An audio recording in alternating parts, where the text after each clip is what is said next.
Arturo Dark Knight. He's one of our best listeners. Oh, UV. UV? Did you just say UV? Why is there a chicken in my parking lot?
And hello, all you skewers out there in TV land. Welcome back to another RSG Wednesday night stream, episode 201. We're past 200, going for 3. Continue on the epic journey. Welcome to another Wednesday night stream, the longest running live stream in the Star Wars Galaxy Heroes community. I am your host, Ranger J 1999, on this hump day. Whip out your pickles, get those emojis going in the chat. It is time to rock out with the pickles out. And as you know, I'm part of the RSG crew, and I'm not the only one here. Joining us is, of course, my heterosexual life mate, Dr. Finn, Medicine Woman, the Troll Extraordinaire. Howdy, peoples. Also joining us is the sexy Buddha himself, all the way in LA, somewhere. I guess he's in hiding. The one and only Loki, the lightsaber builder. What's up, guys? How are you? Yes, and last but not least, joining us from the Outer Rim, the one and only Clash. He'll save every one of us. That's right. Clash DOE, what's going on, partner? What is up, y'all? We are excited because the Mando stuff is here, and we are ready to go in depth with it. Scoundrels unite. All I gotta say is my girl Kara Dune. Mwah! I love it. Looks so good. It all looks so good. The Mando looks good. Greef looks good. Business is good. Thank you, Jedi Knight Joss. And speaking of that, the donations already started. Let's just get into it. First of all, hit the thumbs up, subscribe. We'll talk about Clash's channel at the end of the stream. We'll make sure to get all the skewers over there if you're not already. I don't know why you're not, because it's got great content. So we'll print that out here in a little bit. But if you'd like to support the channel, business is good. Thank you, CBO97. It's begun. But hit the thumbs up, subscribe. Also, if you'd like to donate funny little bits while we're doing this, you can do Streamlabs. Streamlabs is linked down below. You can also be on Twitch. You can donate bits and get little funny sound bites that pop up on the screen. Also, Super Chat's available if you want to do that. Yes, thank you, Sheepy. That's right, Super Chat. If Super Chat, you can donate there. More Sheepy. There we go. More Sheepy is coming in. But if you would like you to can do just hush. No, I'm trying to speak, Bimatsu. Don't tell me to hush. But if you would like to do Super Chat, you can. So all of the fun stuff pops up on the screen. And if you would like to sponsor us on YouTube, you can get all kinds of cool little emojis and things like I Blame Finn, Poopfield Baby Ranger. We've got the baseball tokens from Grande. So yeah, we got all the activity that baseball tokens. I don't think Clash knows what we're talking about, but Clash, I can't tell you. Clash, do you know the baseball token story? I've been catching up on all these things. The lore of RSG is deep. Yeah. Yes, it is a deep history of stupidity. That is what it is. I love From it. the butt sock to this, we have had a lot of dumb stuff. So We have. Love it. yeah. So I'm sure we're going to start getting inundated with bits and donations and all that's already started to come in. So feel free to donate all the fun stuff. Get your sheepy emojis, all that fun stuff. Whip out your pickle. I be a pirate. It's a pirate. Oh, God. But one thing we are going to be doing a little bit differently when we start getting into the content, we are going to pause the donations so then we get back after we get through some serious stuff. Then we'll just play them all at once. So you can still donate and stuff. They just won't be playing on the screen. They'll be kind of in a holding pattern per se, so that when we're talking about stuff, we're not just getting inundated with things. That's right, Shwing. Yeah, here we go. Oh boy. It's begun. The nonsense. Jen and I Jaw did the swing right after Bimatsu. Okay, so very nice. Showing. God, CBO 97 did it 3 swings in a row, man. We're getting a lot of swing action tonight. Man. They are going crazy for the swing for you, Clash. Yeah, they're just like swing over and over again. Good. Hey. Yeah. Showing. I love it. Yes. All right. Let me get myself situated here because I'm sore all over. I was up at that yeah, Sheepy. I was up on that hill that you're on right now, cutting all those goddamn trees down, and arms feel like jello. My legs are shot. It's like it's like the angles like this, and I'm up there walking, cutting trees down and shit. Ugh, yeah, not fun.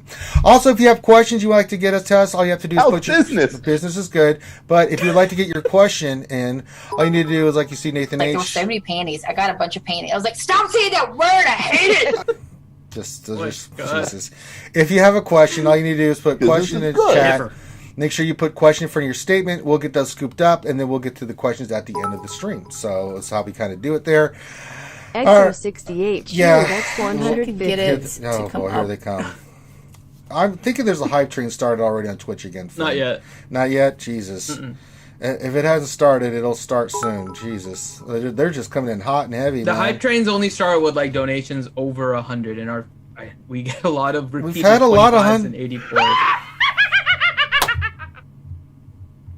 You were saying, old mild-mannered dum-dum? And I can hear that through your audio. Yeah, yeah. I wish there was a way to put like us on top of each other. It begins. The madness begins. So welcome to RSG. Oh my God, CBO! Why the hell did you do that? CBO 97 cheered X 666. Got to do this now before it gets stopped. Well, yeah, you When gotta get I it only in. had one baby, he said the next time it'd be just a tip, and he lied. Oh my God, this is. We ended up with it. We ended up with 2 babies. Yeah, 2 babies. This is the RSG way apparently of saying hi, Clash. Yeah, this is. Does the fox say? Hey, you know, it's Ring, ring, ring, ring, ring, ring, ring, ring, ring, ring, ring, ring, ring, ring. I hope you're enjoying all of these sound effects if you're listening on YouTube, because there's a lot of them that are coming. You're basically getting like the whole gamut of. Yeah, they're like, ooh, new person, let's show off. Yay! Like one of those kids that's got all these new toys, and they see like a new person. They're going up to Clash, like, look at this, and then I got this one, and then this one, and this one transforms into a. Hey, you know what? Wait, what is that? Contingent 33 just did. What did that say? You can just Whoa! Whoa! What was that? Something just popped. Tell me what that was. Contingent 33 just donated $201 into our stream elements and said, sorry. He said, sorry I couldn't make it last week. Happy 201st. Oh my God! Way to go. I thought he fat fingered it and we had to give him a refund. Holy shit! Oh my God. I thought I misread that. I was like, man, that was a strange bit. 201. Did we get a new soundbite or something? What's happening? Good job, y'all. Well, for that one, Finn, you know what we got to play? What do you want to play for that? The Kermit. You want to play the Kermit? We have to play the Kermit. You know what?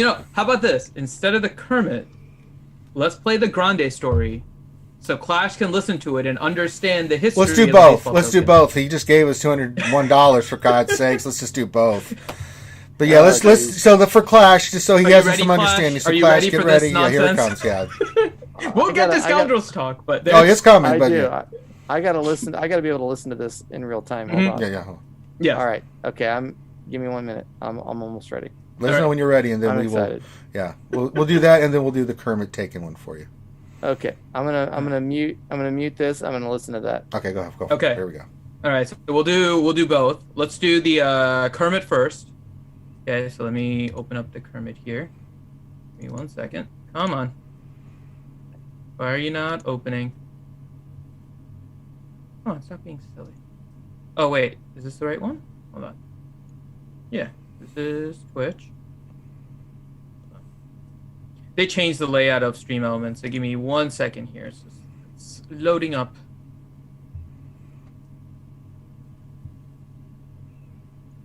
There we go. Here we go. Okay. All right, so which one do you want first? We want Kermit first? Yeah. Okay, let's do Kermit first. Kermit is here. I don't know who you are. I don't know what you want. If you're looking for ransom, I can tell you I don't have money. But what I do have are a very particular set of skills. Skills that I've acquired over a very long career. Skills that make me a nightmare for people like you. If you let my daughter go now, there will be the end of it. I will not look for you. I will not pursue you. But if you don't, I will look for you. I will find you. And I will kill you. Alright, so that was Kermit reenacting Taken. Alright. And then, here comes the Grande homeless story. Yeah. You still went up to a homeless person and said, how's business, first of all? Yes, I did. I asked him how business Which was. is awful. I mean, he's an entrepreneur, right? I'm just going to let that one just slide off. And then, to make matters worse, you asked him how business is, which is a homeless person. Yeah. And gave him pretend not real money for a batting cage from a place that it's not even open right now, which he can't even enjoy. He can enjoy it later. I don't know what to make of Grande. Thank you so much, Contingent. Oh my god, chat is filling up with the baseball tokens. Did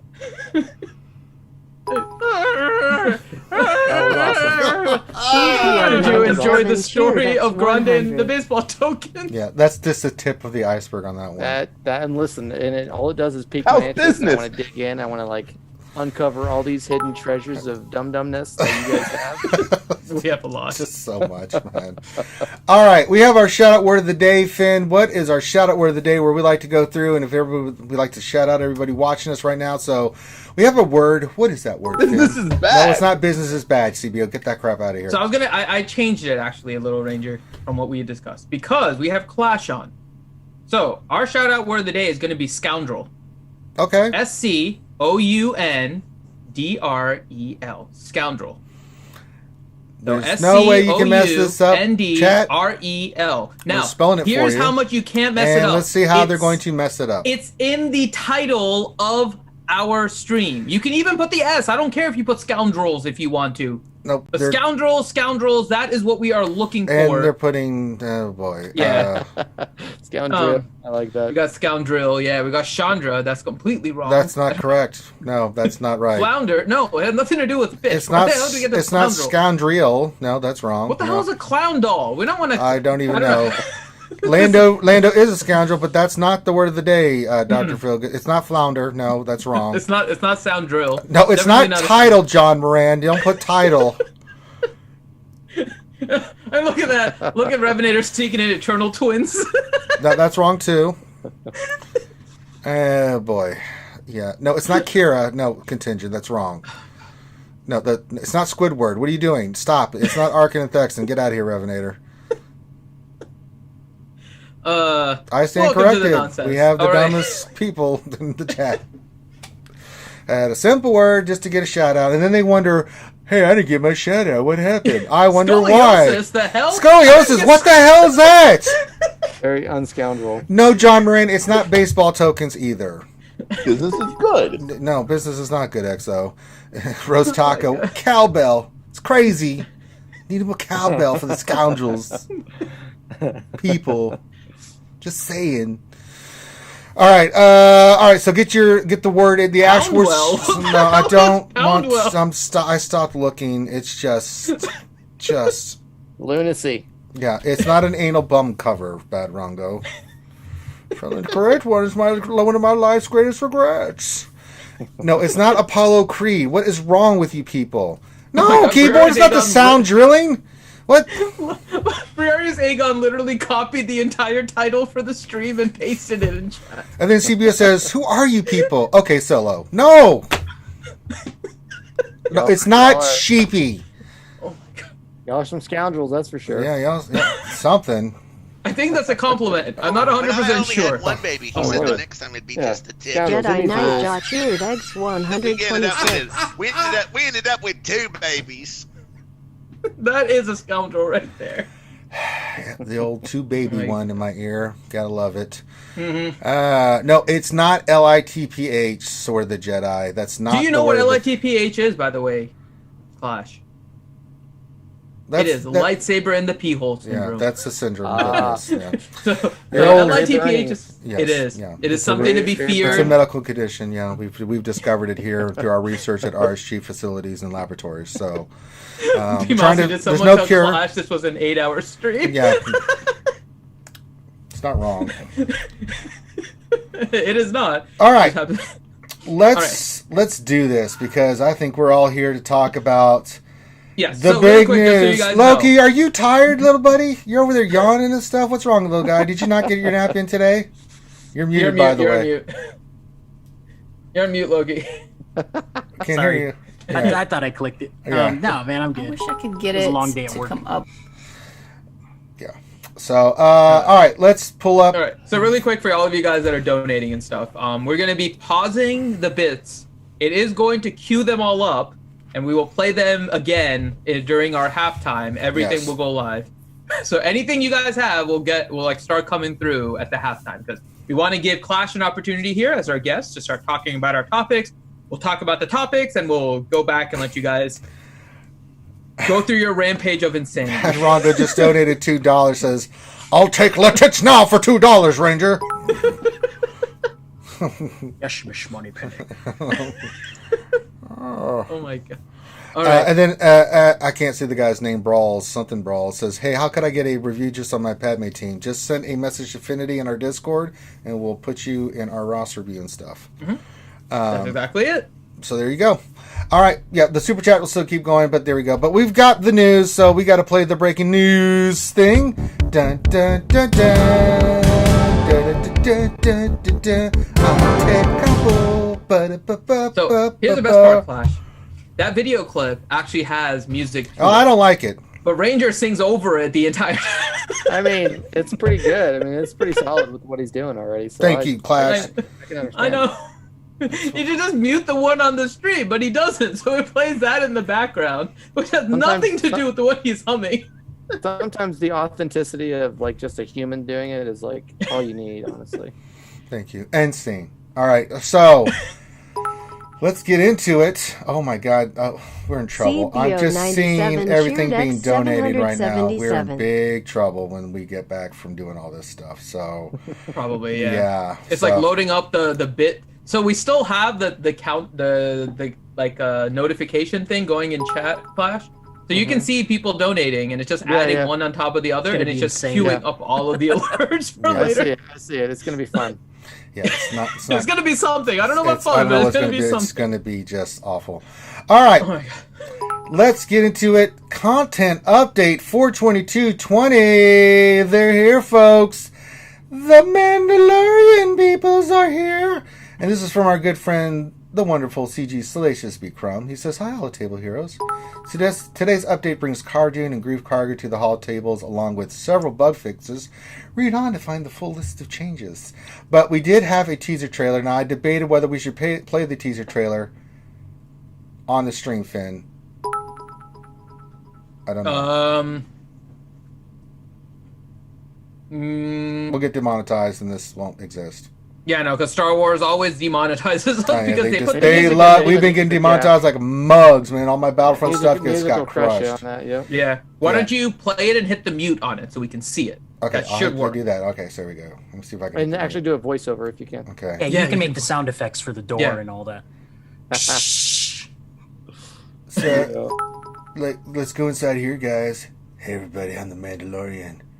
And I'm Apollo Creed. And we're coming to Galaxy Heroes. Dylan, you're here in the game. You son of a bitch. Oh my god. There you go. All right. Yay, Apollo Creed. We know the Mandalore's coming, so we know that. Chubs, man. Yeah. So let's see here. Characters and ships. We got Kara Dune, Greef. We'll go into their kits in a second. We see the events coming up, and we'll break down the Mandos too. I'll let our good friend Clash pick that in a second. But as we go through more of this, It shows those two on the 23rd and the 27th, and then we see the Mando on the 30th coming in, but this was not a part of this one. There was a change in here. It says, refined Supreme Leader Kylo Ren's Tier 6 description hints to be more helpful. Okay, thanks. Then there's some fixes, and then we have the new packs, but these are packs we've seen before. It just, you get the extra shards to get them to 4 stars, and then you can spend crystals to get up to 330 shards. We know the deal. I usually get those 5 to 7 shard range right there, Clash. I don't know about you. So yeah. I don't like measuring my shard count whenever these things come out, because it's always I don't have very good luck. Much less. Yeah, it's not good. Yeah. But yeah, all those will be here for this week. So there you go. So that's the update. With that being said, Clash, we got these 3 new characters. I know you're excited, man. That's why we brought you on. All these scoundrels and bounty hunters and breakfast cereals and stuff. Who would you like to start with first, my friend? Oh, man. This is tough. So let me ask you a question. When was the last time we got a new scoundrel character? How long ago was it? I believe it was Bosk. No, Django, right? I think Django. No, I thought Django was before. It was out Old before Republic Bosk. dude. It was what's his face? No, Django came after Old Republic dudes. Oh, I'm thinking bounty hunter, scoundrel. Well, solo characters. Then we got Chewie. It was Django. Someone got that right.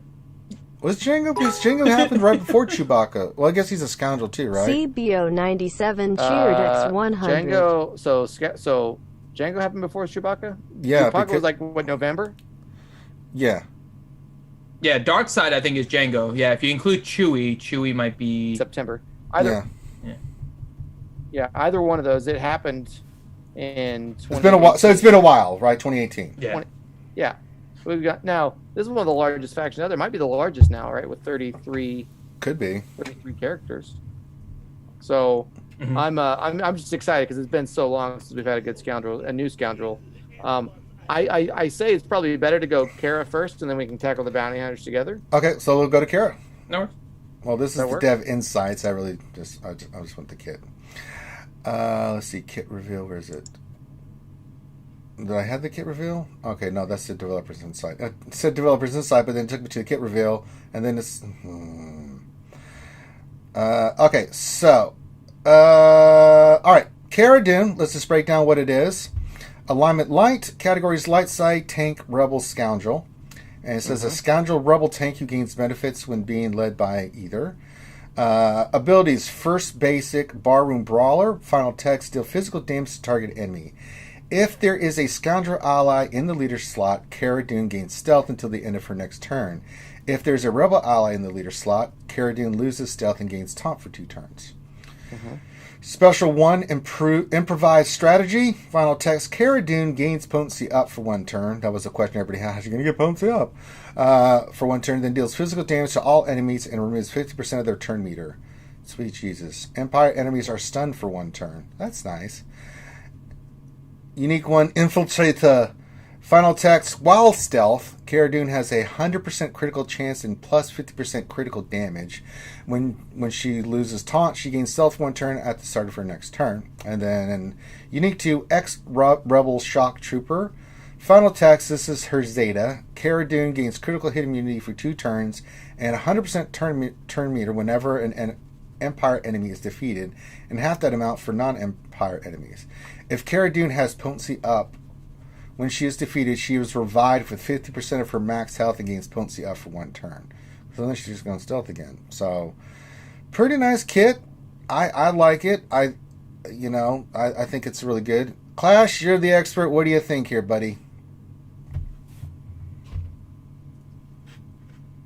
Did we lose Clash? This is interesting. This is a little bit different. I was predicting she would be like. Did you lose me? It's trying to catch up. There we go. Yeah, you're back. Now you're back. I'm back. Oh, okay. Sorry about that. Let's see if I can turn my mic up a little bit, or if I can just adjust it. Sorry about that. Maybe I might actually just get the old big mic out here. Ooh, not the Yeti. Ooh, the Yeti. Oh, looks kind of looks like a baby. Too much. See, it's things like this that end up getting clipped. Yeah, I'm just telling you. It's things like this. Yeah. It's like, oh, it's the guy who's got like a Kermit, that's Kermit approved. Let me just sprinkle Kermit. That's right. I can do that too. Watch. So yeah. Ah. Oh, jeez. All right. So okay. So with Kara's kit, I think the first question everyone asks is, what if you've got like Stormtrooper Han and a leader? Right. They address that in the developer insights, but does anyone want to sort of just take a stab at their explanation? Well, basically, that taunt takes priority. Based off, so if it's Stormtrooper Han, for instance, Scoundrel Rebel, it's going to be the Rebel thing, and she's going to taunt. That's just the way it works. So that's how I understand it. So, yeah, I agree with you. Now, I do like her. I mean, Scoundrels are my faction. I like her in a couple of situations under certain leaders. Mm-hmm. I think Kara is interesting for two reasons. She is going to get the attacker bonus from being a Scoundrel, meaning that the Scoundrel leader, she's going to stealth, she's going to get critical damage increases and critical chance increase. So she's going to get 60% critical avoidance, right? So she's still going to be like very durable. She's a very durable damage dealer in that Kira comp. The other reason I like her with Kira is young Lando. Young Lando, when he uses his special, gives both stealth and potency up to whoever his target is. And so if you're using an offense, you can really control, her ability to stay with potency up and keep reviving potentially, like having a little bit of a loop there, which is nice. So have you given any thought to having these three characters, the new ones, together and then adding to the team? Yes. Okay, we'll save that then for when we get to Mando. We will. Yeah. We got to start small. And we'll get to the big, more complex, strategic pickle stuff at the end. Very nice. So I think Kira is still a good leader for her in that scenario. Outside of that, I haven't really seen outside of other bounty hunters scenarios where she would be as effective, and that would include maybe an Aura Sing lead, right, where you get a bunch of damage increases for being stealthed, which is nice, which is again built into her kit if you've got a Scoundrel only leader. Okay. But I do think there's some really interesting things you could do when you hybrid both of them. I think even if you put her on a straight Rebels comp like CLS with a couple others, it's really nice because if she's counterattacking and her basic is being used as you read it so eloquently earlier, that basic ability essentially makes sure that she's remains taunting, because every time she uses that basic, she taunts.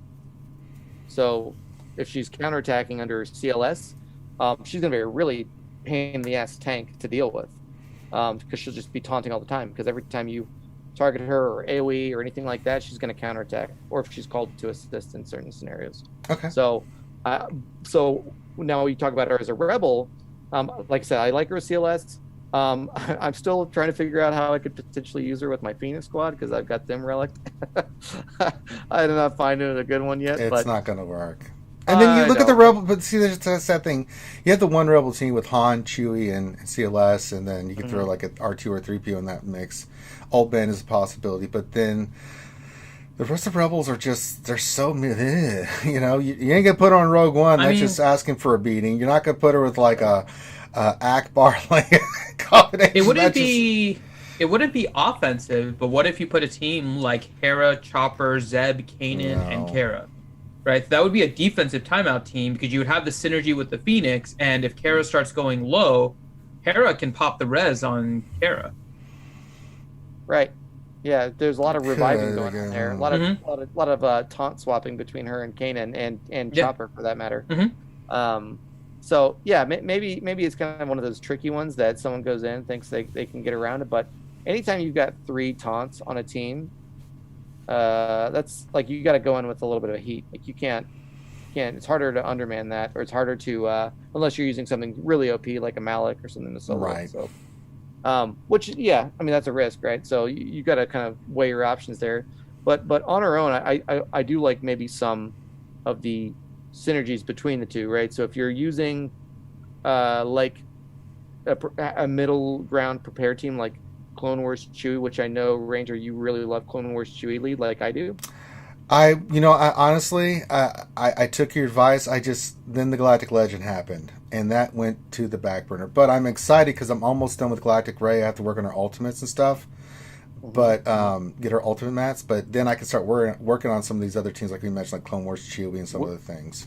We'll keep coming back to this every time we talk. I know, but it's hard when I have to drop everything at Relic 5 goddamn Rose Tico to go after Clone Wars Chewie. I told you, Clone Wars Chewie needs to be Gear 8 at most. That is my Clone Wars Chewie. Now that I mentioned, I did some work with him. Let me look at him real quick. Clone Wars Chewie. If you take him above Gear 10, you're dumb. Well, let me look real quick. I'll tell you here in a second. What did I get Chewie to? I thought I did him. Flash, let me ask you this too. Have you had a chance, because it might not have been there earlier, I mean, he's Gear 7. Look at the stats of these three characters, Cara Dune, Greef, and Mandalorian? No, I was the reason I was a little bit late to come to this. I was dealing with kids. I know the update happened in the last hour, so I haven't even looked at the stats. I was hoping that she would have just as much tankiness as attack stuff, but no, you'll have to educate me on the stats because I haven't seen it yet. What do you got for us, Finn? All right, so her health. So this is going to be Gear 13 stats, not Relic, just straight up Gear 13. Her health is 43,000, and her protection is 59,000. Not bad. So what do you think of that? Start to break that down a little. Not bad. I would initially thought maybe, well, that health isn't too bad. I think she's going to be one you would want to put more health on anyway.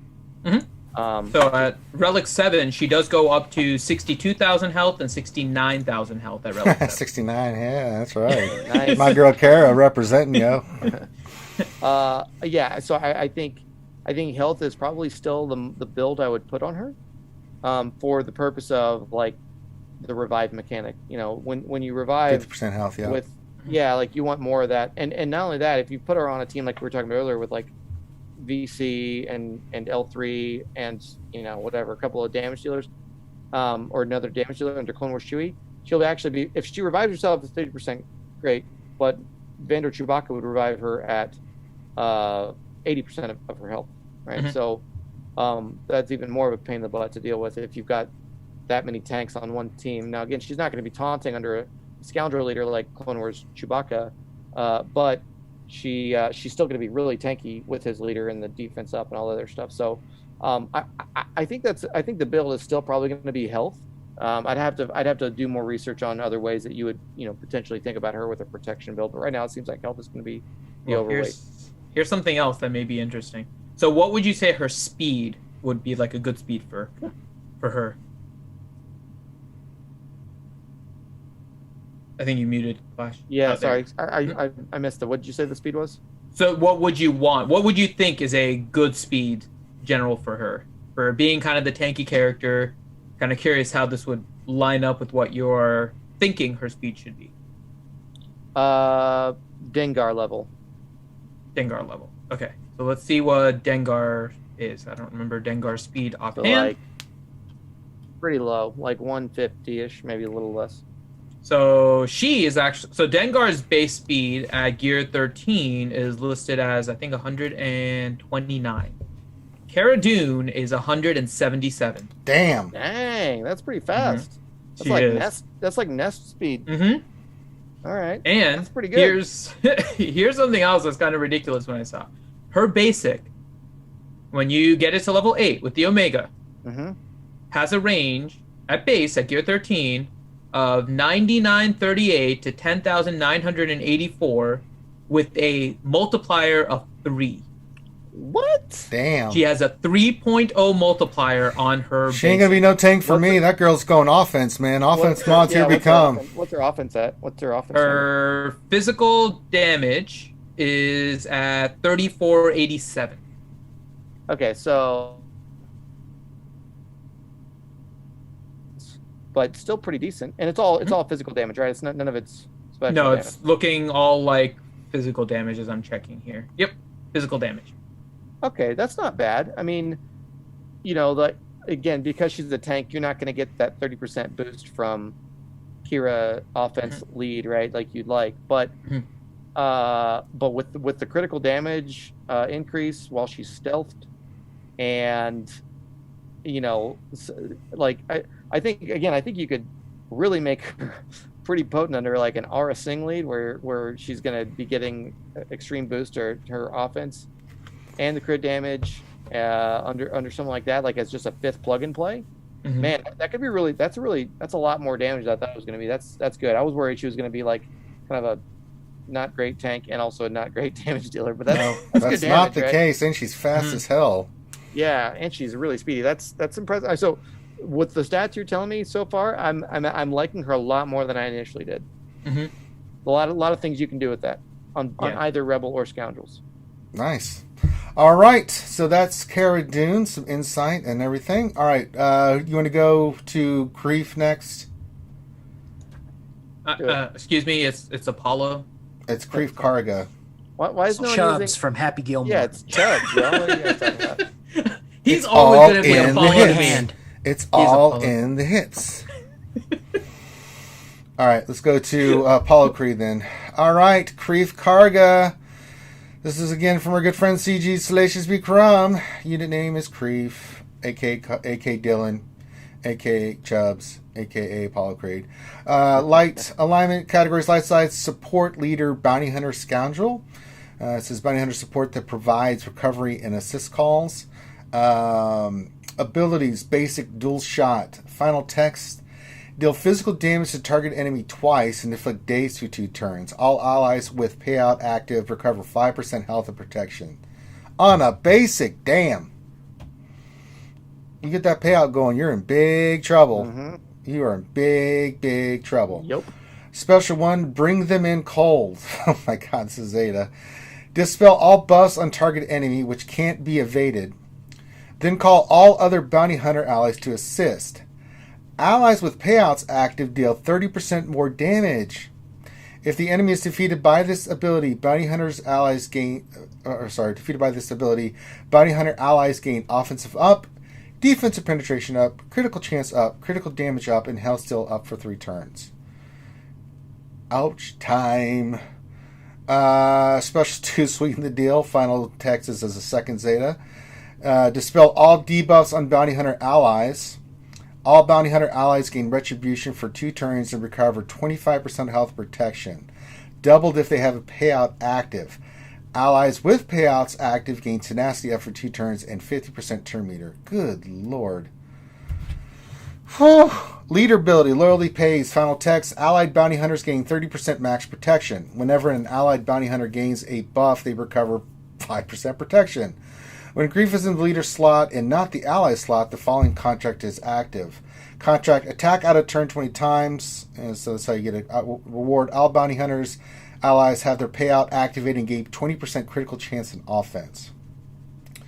Unique 1, boss of the guild. Final text: at the start of the encounter, Greef gains stealth for 2 turns. Each time any bounty hunter earns their payout, allied bounty hunters' cooldowns are reduced by 1. And Greef also gains the following bonuses: 10% counter chance, critical avoidance, and max health stacking. Jeez. And then his payout specifically, final text: whenever Greef receives rewards from a contract, he also gains the following payout. Payout: Greef dispels all debuffs on bounty hunter allies and recovers 100% health and protection. That's a nice little do-over. Greef gains stealth for 1 turn. At the end of each of his turns, whenever Greef becomes inflicted with a debuff, his cooldowns are reduced by 1. Woo! All right. That's a lot. That's a lot. Yes, indeed. Loki, you drooling over there about this kid here, buddy? Yeah, it's a lot of stuff, and it sounds pretty insane. It's almost like another Bosk lead of some sort, but I like the healing of the whole thing. Yeah, it's Bosk on crack is what this is. Jesus. Yep. Yeah. All right, Clash, what do you got for me on this one, buddy? All right, so just in the world of diplomacy, I'm mostly a light side scoundrel person, and none of the bounty hunters have been light side before. So join the dark side, Clash. I'm excited. I feel your anger. I am excited. I've got a light side bounty hunter or 2 now. To put on. I'm super excited I can because tell. let me tell you, I've got a lot of my bounty hunters relic, not all of them. I've still got a few of them left to do. I've got a lot of the Zetas. I'm still missing a couple, but man, spoiler alert, between this and Mando, so far the leader ability part of this really is like Greef heavy. Like he might be the one between the two with what he brings as a leader. Man, that's really that's a lot. It's insane. It is insane. But at the same time, I don't think it is. There are still other ways I think you could use him without the leader. And the one that popped in my mind immediately was under an Imbo leader. Imbo leader, with that counterattacking a bounty hunter, he'll steal all that stuff, offense up whenever they get a crit, a lot of attacks out of turn in general, with his uniques and with the payout he has. Holy cow, man, that could be really good. And it could be really good also with Mando and others later, but we'll talk about that once we get to his kit. But I love him for either his own leader. I think they're going to move the bounty hunters, even like the top tier bounty hunters, into that sort of B- range, into like B+, A- range at the least, right? Where you're going to feel a lot more confident with them on defense or offense once he's in there, because damn, that's just so much more utility than they've had. And it's honestly the things they've been begging for bounty hunters have been begging for years now, is someone that brings a little bit more support to the team. So but yeah, I like him both as a leader or as someone under Imbo, and we can get into the details of his kit if you want. But yeah, what sticks out to you? The one thing out of all those that really, the basic was unbelievable. But I mean, health protection every time you use the basic, Jesus. Right. Yeah, that's what I say. Like under an Imbo lead, man, it's like crazy recovery that they'd be getting on top of the normal health steal and all the stuff that he's got. Basic really stick out. The unique. Let's see, which one is it? Let's see. Yeah, the boss of the guild. That's pretty cool, right? Because then you think about it, at the start of the encounter, it doesn't matter if it's, so maybe then again, Simon with Cara, maybe this is a good, even though I know she's not a great PvP leader, I think RSG could be a good leader for him as well. If he's going to be stealth and able to do any amount of damage, we can get to the stats if you have those as well, Finn, later. But that's a lot of stacking, right? I love kits that allow you to stack the bonuses, throughout the fight and make it more and more difficult, because it puts more and more pressure on your opponent if they're on defense to make the right choice. Because if they make the wrong choice, things are just going to get collectively worse and worse and worse for them. And the Scoundrels are really good at that in a lot of ways. So I think that is like really on flavor for him and for the Scoundrel faction, but especially for the bounty hunters, because we've all been smoked by a really good bounty hunter team where we thought we had it, and then all of a sudden they got payouts, and it was like, wait a second, I just got 5v3'd. And I don't know how it happened. I think he's going to exacerbate that for the bounty hunters, where if you let it get out of hand, if you let them get the contract, especially with his leader, good night. Just force close it and move on. Yeah, unless you got like a Galactic Legend going in there to do that insane damage. Yeah, exactly. Or gas that can handle that kind of nonsense, right? Yeah. Hey, Clash, real quick, are you a little disappointed that Kara's not a bounty hunter? No, not really. I never really saw her in the show, supporting any bounty hunter type of work. It was always like mercenary. Yeah, mercenary type stuff. So yeah, it's not a big deal. She's not a bounty hunter. I am the only thing I am disappointed is I'm disappointed they didn't have a neutral faction tag for some of these folks, because I mean, there's plenty of them that deserve it, but damn, if these don't deserve a little neutrality in their but that's just me, because that's what everyone's really complaining about, is that, okay, great, you've got two bounty hunters you're going to do crap with on dark side territory battle, and then what are they going to do on light side, right? I mean, not light side TV. Let me tell you something, they can do nothing. Let me just say that they're not going to do anything on light side. Of all the Relic 7, I have like 15 Relic 7 Scoundrels. I've tried every combination on light side.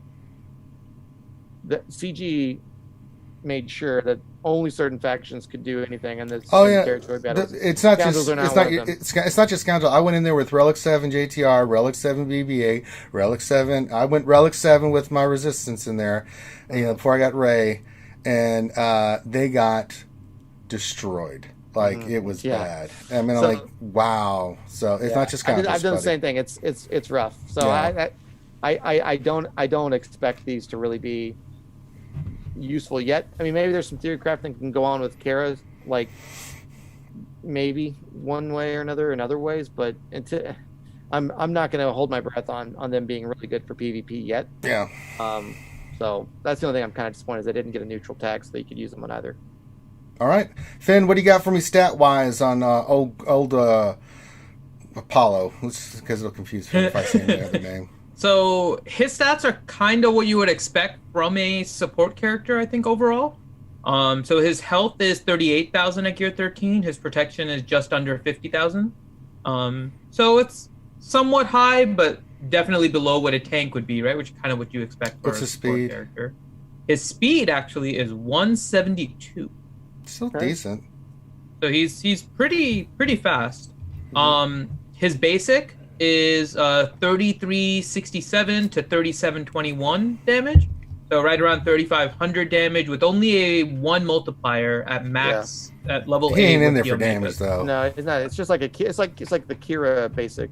It does double damage. It dazes people, but his has the bonus of giving people health and protection back. Yep. And he has no other damaging stuff. Everything else is kind of assisting everyone else. Right. But what do you think of his Zetas? So he has 2 Zetas. He has on both his specials a Zeta. His bringing them in the cold increases the damage by allies with payouts by 20% more. So it goes from 10% to 30% extra damage. And then the Sweeten the Deal one adds the fact that when you use it, it dispels all debuffs from bounty hunter allies, and allies with payouts active gain tenacity up for 2 turns. Yeah, that's the one I think is going to be the one you need first. Okay.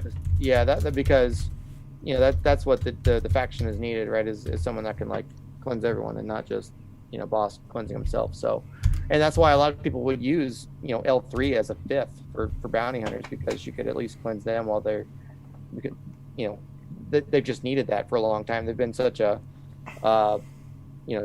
faction where if you go all in on them, no one's going to underestimate a really good bounty hunter squad. But if you've got an okay one and you maybe mix and match with some other people like L3 that offer some like survivability and some cleansing and all this stuff, this is, I think, both of those in together. So if you pull him in as leader or even as support, I think you've really elevated the faction. That's why I said I think you've taken them from like one where you could go in and one shot it with something is predictable. Now you've got to like really think about how you're going to counter this, because it might not be as easy as a CLS anymore. It might not be as easy. You're not going there with gas solo anymore. No, yeah, you've got to really think about what you're going to use to take them down, because you've got to be on their speed level now, which they're all pretty fast besides Dengar, and not only that, you got to deal with the fact that you're on a timer, right? Yeah. You got to once they get payout, it's going to be like you got to really have an advantage by then, and so that's what I really like about his whole overall kit.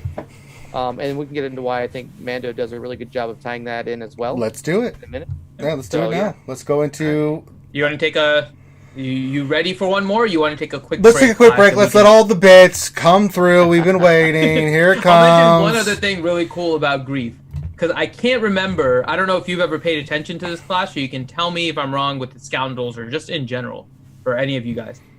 He is the only character I can remember that has a hologram picture of himself as an icon for one of his abilities. He literally has like a hollow version of his face for his boss of the guild icon. It's just like sitting there. I don't know any others that have that. That's pretty like everybody else has them doing something and some action. He's just he gets a freaking hollow version. It is. That's what it is. He just has like a hollow version of his head. It's actually really cool. I looked at it. Like, I respect it. Look at me. Look at me. I love it. Do you have time to get a beer real quick? Yeah, go get a beer because we're about to play all the bits. Go get some alcohol. I'll be right back.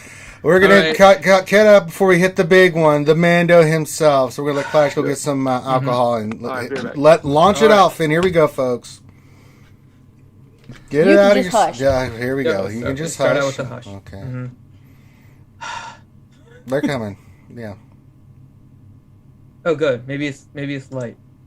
Maybe it's a little Well, light. guys, No. I try, but I just, I have a lot of other things I have to do. I have to paint my nails. I have to look good. Plus I've been too busy just getting just the tip that I'm just telling you. I just haven't had time to get your cross stitch done. It's just, why are you pushing me? Why are you pushing me? Just stop pushing me, okay? That's all I'm saying. Stop it. Stop pushing me. I have things I have to get done. This never gets old. Here come the rest of them, one at a time. Sheepy, of course, Sheepy. There's Sheepy, yeah.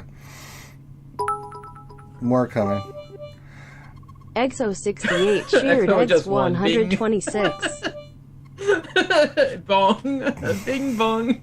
You can just hush. Oh, there you just hush. That would be massive. Awful. Just enjoying all these as we get ready. Clash getting some beer and stuff. How's business? How's business? There you go. Yeah. Rose says he still doesn't have his cross stitch. Yeah, business is good. Business is bad. Business is bad. You can't have business is bad too. Right after the business is good. Showing. Thank you, Monster, for the bits. I be a pirate. Thank you, Kitty Hoda, for the bits. How's business? Bimatsu, there's some more. Oh my god. Business is bad. Business is bad from Kitty Hoda. There we go. Hey, sorry. Welcome back. We're just going through all these. And then Sheepy from CBO97. Thank you, CBO97, for the bits. Business is good. And Bimatsu with the business is good. Okay. I Oh my be God. a pirate. More of the pirate fin. There we go. What's that? The Stroking Wookiee. That poor silly Wookiee. All right, we're gonna. We got a couple more, and then we'll. Sheepy. Of There's course, Sheepy. It's Sheepy. Yeah, there we go. What else we got here? When I only had one baby, he said the next time it'd be just Oh my a tip God, and XO. eat live. We ended up with it. We ended up with 2 babies. Oh my god. Thank you, XO.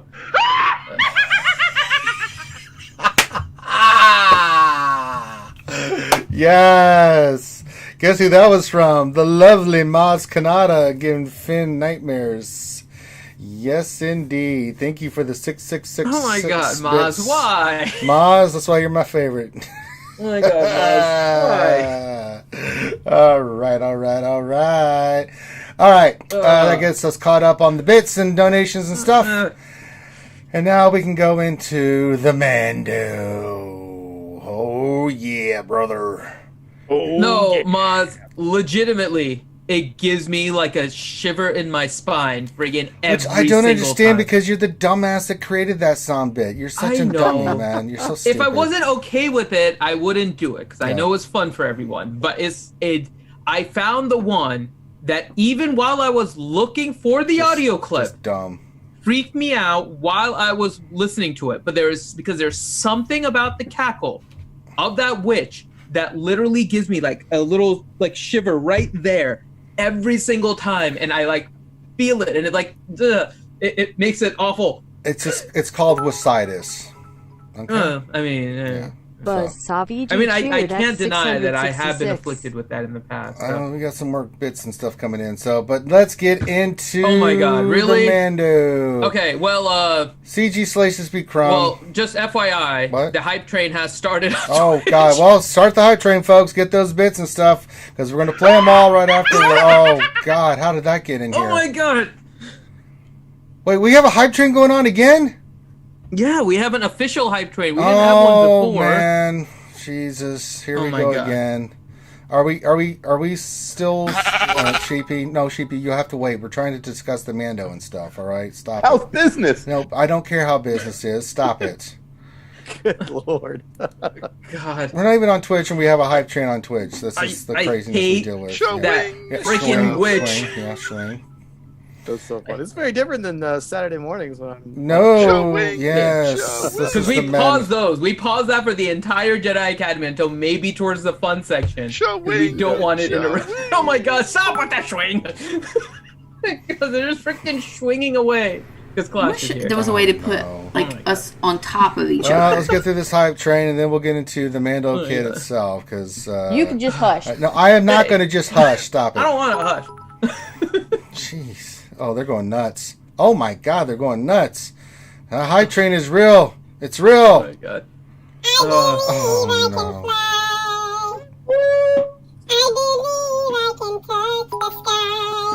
There it is. I think about it every night and day. Spread my wings and fly away. I hope you're listening, Clash, because these are ridiculous.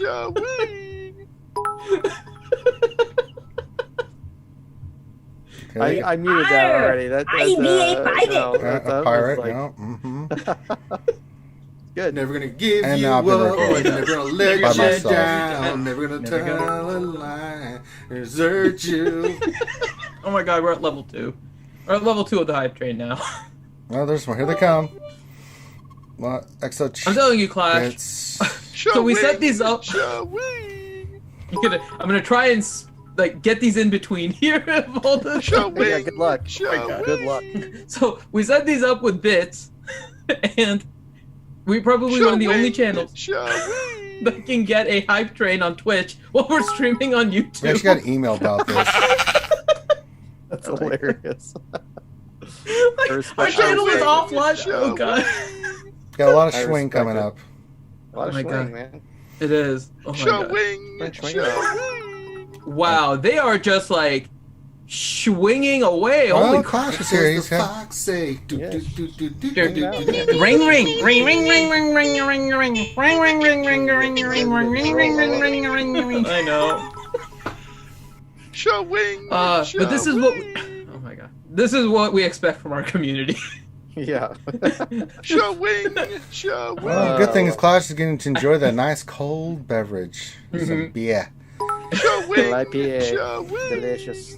Oh my God, so much swing. What is with the swing tonight, man? They are loving the swing. A lot of Crocs rockets being fired at the moment, man. What the hell? They're missing themselves some Grande. They really are. Another one? Jeez, man. What do you do? What do you do for the swing? Like, you have to. Does someone have to get shirtless? Is there a thing? Like, what oh no, it's just the sound effect. We all have to get shirtless? No. This is good. That's not happening here. So we were training for a half marathon. You can just hush. If it oh God, no, McPadam, I'm gonna explain this. If we had to run the half marathon, maybe. But the first thing I did when Disney was closed was eat a Twinkie, and another Twinkie, and another Twinkie. So the shirt's not coming off. All right, fair enough. Oh my How's God. business? Oh boy. Oh God. Business is going. Where the hell is Grande? Business is good. Very good. Yeah. We need half of these are just like Grande. You can just hush. Oh my God. I'll be quiet, McVenom. What did Moz do? She just did one. Hold on. Hold on. Moz just did one. What is it? Sheepy. I should have known. Sheepy. The old Sheepy. Like Sheepy. Sheepy is much better now. And you can just hush, Finn, about Sheepy. Boy. Can we pause these now? Well, the hype train is going. Oh God, where are we at on the hype train? We're like there was a way 40... to put us on top of each other. Right. We're at 76% of the way right now, and I'm looking. Of what? Level what? Of level 2 with a minute 30 left in level 2. I wish I could get it to come up. Oh my God. Oops, we did it again. We I'll take the shirt off. It'll get you to level 2. And then... Well, guys, I mean, I will not stop you. I try, oh God! But I just, I have a lot of other things I have to do. I mean, I have to paint my nails. I do have a third nipple, so I don't know if that counts as a. Plus I've been as too like busy a just novelty that would be worth it. I'm just telling you, I just haven't had time to get your cross stitch done. It's just, why are you pushing? Is it like Total Recall? No. It's actually not in the middle. It's like underneath. That's all right I'm one, saying. so or my Stop my left one if you're looking at me. I It have is. things It I has like have to get done. 1 or 2 little hairs that grows out of it, so I gotta shave those off every now and then. But Oh my god. You guys are going nuts. How's business? Okay. it's like an oven. Yeah, it's exactly like Never an gonna oven. give you up. Never gonna let you let you down. down. Never gonna Never tell a lie. Desert you. Oh my god. So we're into level 3 of the hype train now. Shade 3 against Twitch. Nice. All right, The third one, the only interesting thing is the third one does lactate. I don't know if that's so keep doing that. Oh, that pickle's trying to pee Jello. So let's put these on mute, Finn. We'll play them all. If you want to keep doing the hype train, that's fine. But let's get into the man. Oh no, never mind. Oh, it's too late. What? I don't know who you are. I don't know what you want. Ridiculous. If you're looking for ransom, I can tell you I don't have money. But what I do have are a very particular set of skills. Skills that I've acquired over a very long career. Skills that make me a nightmare for people like you. If you let my daughter go now, there will be the end of it. I will not look for you. I will not pursue you. But if you don't, I will look for you. I will find you. And I will kill you. No, let's put the rest on pause now. And then no, Sheepy, we're gonna put everything on pause and we'll play it afterwards. So But we just made it to level 3 of the hype train. Oh, for God's sakes, man! What's the? I don't know. They're the ones doing it. There's like 3 minutes and 20 seconds left now. On You level can just 3 hush. Oh god. See, Ranger, McVenum's telling you to hush. So you can just hush. You want to do something else in the meantime? Ranger, why don't you play the Sesame Street commercial and all the alerts can play on top of it? I don't even want to. Do it. Showing. Oh my god, more showing. But it's not gonna work because they're gonna just hear the commercial and all this swing and you can just hush. It's not gonna work, man. I can't overpower this, man. I wish there was a way to put like us on top of each other. My lord. I mean, they're determined to get to that level 5. Yes, that's right. You are a pirate, Finn. Oh my god, this is insanity, man. Yeah, most def Isley. I'm trying. I don't know how to get through it. Someone. Yeah. Don't. We'll pause it when we start talking about Scoundrels again. We're pausing it now because I want to get to the main. Pause it now. We'll play them all afterwards, man. This is okay. There's paused. Okay. We're actually pausing in the middle of the hype train. Yes, you guys can still keep donating and they'll play it afterwards. But I want to get into the man. Put the brakes on the hype train. Yeah, we're breaking the hype train. Not really. They're still donating bits and stuff. They're gonna play afterwards, buddy. Don't worry. They're still coming in. Hey, good. Yeah. Wow. All right, I'm impressed. That's a good hype train. Yes. All right. So here we go. Let's get into it. The Mandalorian. Categories is attacker, bounty hunter, scoundrel, leader. Let me see here. Powerful Mandalorian bounty hunter who relies on critical hits to overwhelm his enemies. So we'll start with his basic, which is swift shot. Final text: deal physical damage to target enemy and gain critical chance up for 2 turns. On a critical hit, grant another random bounty hunter ally critical chance up for 2 turns who does not already have it. That's nice. Transpierce. Final text: deal physical damage to target enemy and call another target bounty hunter ally to assist. Then the Mandalorian and the assisting ally gain critical damage up for 2 turns. Okay.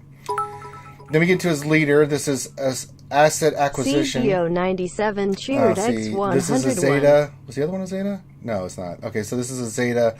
All Scoundrel allies have plus 20 speed, plus 35% tenacity, and plus 30% critical chance.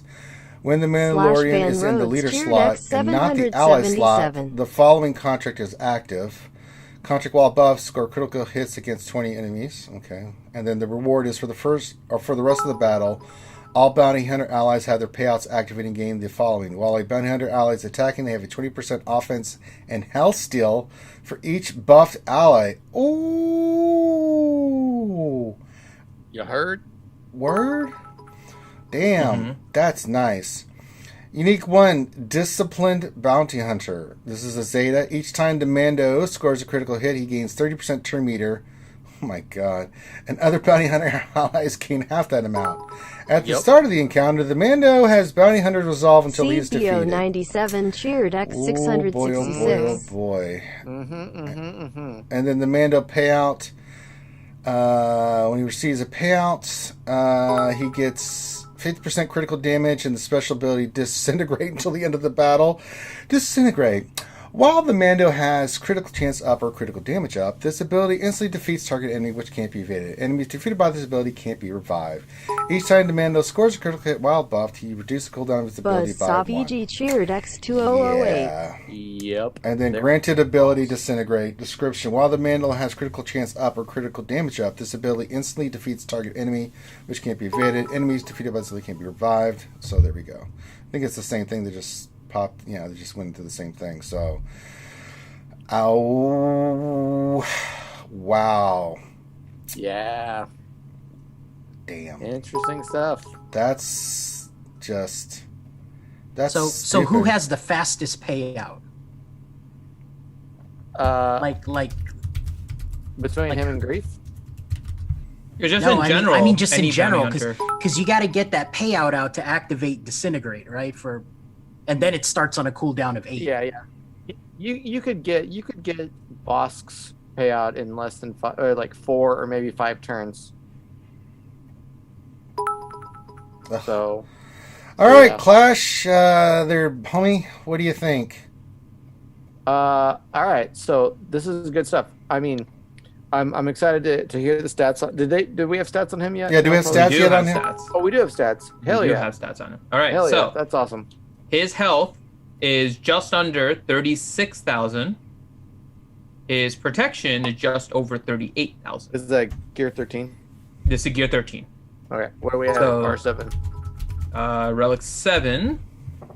By the way, I forgot to ask, what are their masteries on the 3 of these? I should have asked that earlier. The Mandalorian is a attacker. But attack, strength. Let me see where his is agility. Agility. He is an agility attacker. I'll go look at the other ones. Crit chance, crit damage. Yeah, that's what it looks like. And then so his health at Relic 7 is almost 54,000. His protection is still the same, 38.1. His speed is 164. Okay. His physical offense is 68. Damn. His crit chance is almost 86%. God damn. Yeah, that's pretty solid. Hold on, what was the offense again? It was offense was 6,368. Damn. At Relic 7? Yeah, Relic 7. Okay. I think that's around the same as Han, isn't it? Pretty damn close. Let me look. Yeah, I think Han is somewhere right in that same general area, and yeah, he is physical damage. That's what I was just checking. Yeah. Okay. By the way, Chad is animals. Yeah, they're animals. They're just going nuts. They completed level 3. Well, we're even I can't even look at it anymore. I'm it's just ding, ding, ding, ding, ding. Yeah. Hang on, that's hilarious. Okay, so keep going. Sorry. So 63, 68, 85%, and then his basic is averaging around 7,000 damage with a multiplier of 2. His special is around 10,500 with a multiplier of 3. Damn. Jesus. Sorry, I don't know why my internet keeps going in and out on this, but no worries. What did you say was the multiplier on it? The basics multiplier was 2 at 7,000, and the special is 10,500 and a multiplier of 3. That's like Django almost. Like, what's Django's? Django's pretty freaking high. So at dang, he's gonna hit like a truck. Hideous cheer, that's 111. Okay, yeah, that's awesome. And he's gonna start with bounty hunters resolve like Django and Boba do. Yeah. Okay. Greef is, by the way, a strength support, and Cara is a strength tank. Strength support, strength tank. Let's look at that real quick, because that is important, honestly. Yeah. That gives them their particular mastery skills and everything, especially against Galactic Legends now, because those are going to be manipulated against them. XO68 cheered X150. Or with them. Yep. Yeah. Do you guys have that chart that I made that has all the characters sorted by what they are, what faction they are, and it's a big grid? I think we linked it at one point. I don't have it on me. I don't have it on right this second. I need to update it now. Obviously, we have new characters, but yeah. If you have a link to it, we can probably bring it up on screen because Ranger has the browser. Well, it's an Imgur link, so I can. The good news is I can just update the Imgur once I put that in. But let me send it to you, Ranger, real quick. But yeah, no, that's good to know. Ranger 1999. There you are. All right, so they're gonna sit in a unique position. It's obvious that Mando is gonna really be. Everyone's gonna be looking for a way to get him to pay out, like you said, Loki, early. get him to pay out as soon as possible, because you can pretty much do whatever you want, right? And it's not even as restrictive as Darth Nihilus, right? Darth Nihilus can't avoid taunt. He can avoid taunt if he has Bounty Hunter's Resolve, so he can kill anyone he wants, right?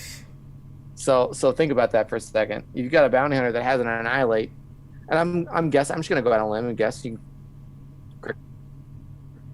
if I'm wrong, it's so it's probably not gonna kill Galactic Legend on its own. It's probably gonna act like massive damage. Yeah, they're specifically designed to not be able to be hit by that. So everybody else, though, is going to die horribly. Everyone else is going to die horribly and quickly if you can do it right. Right? So when you think about who can get the fastest payout, weirdly, I still think Bosk has the ability to get the payout the fastest if you've got the right setup and you got the right speeds. But it doesn't mean that you can't still get there very quickly with the others. So it is interesting. You guys notice that they edited his leadership ability like 2 minutes after they posted it. Mm-hmm. It was like give us 5 speed and 5 tenacity. It was like what? They finally fixed that. So yeah. Do you think the Mando lead may be faster now though? Because he gives 30% crit chance with his leader ability, right? Yeah. And you just need to score a critical hit against score critical hits against enemies 20 times. AoEs potentially can be 5 at a time. They can potentially, but I think it's Mando only, right? Mando's the one that gives them 30% turn meter. Mando gives them 30% with his lead. Oh, no. So, wait. Right. No, his leader ability gives 20 speed, 35 tenacity, and 30% crit chance to all Scoundrels allies. Right, but what's interesting is that, literally, hold on, let's take a time out. The number one thing about his whole kit, and this is why I think the Zeta is going to be the most important, is the Disciplined Bounty Hunter. Each time he scores a critical hit, he gets 30% turn meter. Yeah, that's the big one. Other bounty hunters get 15% turn meter. But he does that outside of his leader, so it doesn't. Right. Yeah, so that's going to be super good. It's like wedge lead, but better because it's a unique. And now it's interesting because it's only bounty hunters. I wish it was all Scoundrel allies that would get half of that. That would really make him OP. But 30% turn meter anytime he scores a critical hit, and 15% to others. Damn, you can get to contract really quickly. Thinking about the turn meter manipulation there, that right there is the number one best thing about his kit is how insane you could. To me it almost makes the bounty hunters like a Night Sister type of group where all of a sudden you're gonna be like, why are they going so fast? Why are they taking so many turns? It's because effective speed through turn meter manipulation on something like a unique, let alone a leadership ability, a unique specifically, that's crazy. That's the only other ones that do that are CLS, and what is it, 5% or whatever? There's not very many that can give your whole faction a turn meter boost like that on a unique. That's really, really going to be important. I think Greef still has the better leader in general for just a pure bounty hunter team, but I think he is the better bounty hunter in general to plug and play on any bounty hunter team because of that specifically. He is going to speed them up so much with that right there that if I was going to say, like, of all the Zetas between the two of them, that would be the one I would be doing, like, immediately. The Zeta that gets their turn meter up. Actually, Finn, correct me. Which part of that is the Zeta? Is it like it was a 10 meter turn meter gain and then it goes to 30, or what is that? The Zeta is each time the Mandalorian scores a critical hit, other bounty hunters gain half. So he gains a turn meter without the Zeta, and then the Zeta adds it to the allies. Okay, yeah, that's worth it. That's 100% worth it. Ranger, low-key, tell me I'm wrong, because to me, of everything we've talked about tonight, that's the number one thing that I think is going to make this a badass faction on defense or offense, honestly. I think defense would just, oh boy. So let's talk about like what we think would be the ideal team with these 3 new characters and who would you add to it, right? Yeah. Who's going to be the leader, and then who are the 2 you're going to add? So Clash, what do you think? I've got 37 different theory crafted ideas already lined up. Let's go with your top one, all right? What number are we on? 27. All right, what's 26? Yeah. Oh shit! I'm not gonna make you guys suffer through that. But if you guys like that stuff and you like theory crafting, I'm always. Oh yeah, we're for. Let's talk about a few teams then. Not all 37, but let's go through a few. Yeah. Let's give you top three combinations from Clash DOE of what he thinks about this.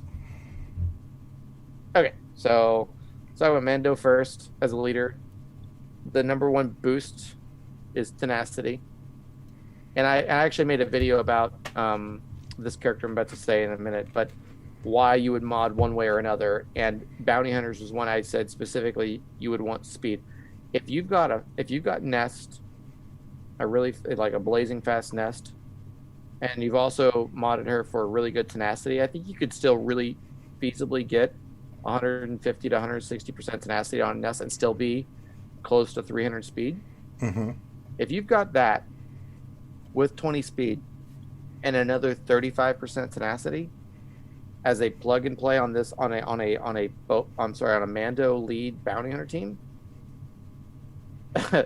like that's I don't know how you get through that without going meta, honestly.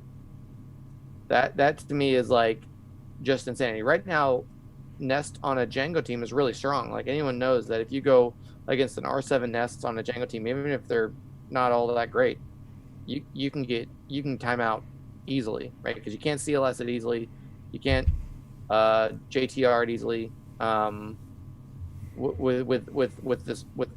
Mandalorian, it could be even I think 5 times worse than that. So I like that as a just a theory crafted idea with his lead, because I still agree. I think Greef is better overall as a bounty hunter lead, but I think Mando has a better. Maybe you can add one in, or probably just one in at a time. I wouldn't do 2 other Scoundrels and make it a 3-person bounty hunter team. Mm-hmm. But because it's all Scoundrel allies getting 20 speed, 35% tenacity, and 30% critical chance, there's a lot of really good plug and play characters, and it still could be like an L3, maybe a Zalbar if your mission's not up, but that's Theorycraft 1, right? Okay. Mando lead with with 1 Scoundrel, use Nest or L3, and it's gonna like make life completely miserable. If you're more concerned, and again, because they're getting so much turn meter, if you're more concerned with just a full bounty hunter team and you want him, I still think Greef is the best, and I think that your other 4 that are going to be there, Greef, Mando, Bosk, Dengar, and probably if you're using Greef lead, another one that can call to assist besides Dengar. Or wait, what's the one that can attack out of turn besides Dengar? Help me out. I'm trying to think. There's the leader with call Embo. to assist. No, but imagine one that can be called to assist or can call others to assist. You know what? Greedo is an option because he's buffing and that's so good. Weak, but though. he is so weak. I know, but who are we talking? I still think Embo's a good option. Just in Embo general. would work. Embo's a good fit there. Or if you're trying to get a hybrid for that one, then that's where you get a really good plug and play Scoundrel in addition to them, because his synergy suggestions, I don't know if you guys read this, it's obviously both the brothers Fett. Greedo is the number 3. Cad Bane is interesting. He everyone hates on Cad Bane, but Cad Bane's actually not that bad. Embo and Bosk. So I think if you're going to do a Greef lead, Greef, Mando, Bosk, Dengar. I don't know. I'm undecided on the 5th yet. Well, what about this combination? I've been kind of thinking about this with Greef as the leader, Mando, the 2 Fets, and Bosk. Yeah. No, that wouldn't be too bad. Because you got Bosk. Yeah. Unless you went Mando lead and he gets the tenacity percentage. Make Mando the lead. Those two are stealth. I think because Greef can still do so much in terms of restoration of healing and cleansing on his own without being a leader. You could still do that. That would make Bosk super tenacious. I think the Mando leader would be easier to get to. The contract would be easier to get to with that. Yeah. Greef's leader, I think, is better once you would be easier to get to first. And so that's how I'm gonna describe it. Greef is the one where it's probably gonna take a little bit longer to get to the contract, but when you get there, it's like, I'm done. With Mandalorian, his leader you could probably get to faster, which means that he could eliminate you quickly because that's what he does. But you're gonna really have to measure out like who does what and how they do it, because getting 20 crits is not that hard, but it's not as beneficial long term in the long game as Greef's. I'm thinking about it myself, and I'm actually going way old school. I'm actually thinking Boba lead. Oh yeah. And Boba's lead, his contract is you kill the first tune that moves, and the contract gets popped, right? So if you have Boba, Jango, and Mando, they can all ignore taunt, and you just go after the first person that attacked. You pop the contracts right away. So that might be pretty quick. I like his speed bonus. So Boba lead gives 15 speed for each debuffed enemy to all the bounty hunters, right? So now you activated the contract, and Mando's on an 8-turn cooldown, but he's gaining a bunch of turn meter. He's doing his thing, gaining 30% turn meter. And then granting all the other bounty hunters turn meter. That might be something probably to look at, is the Zeta Boba lead, and just kill the first person that moves, or the squishiest person on the team on the other side, because you got three. So it's an offensive team, is what you're thinking? Yeah, I think so. Think so. If we were to go defensive, then who would we want? I mean, no, and we don't even have Kara Dune as a part of this team makeup, which is interesting. We don't yet.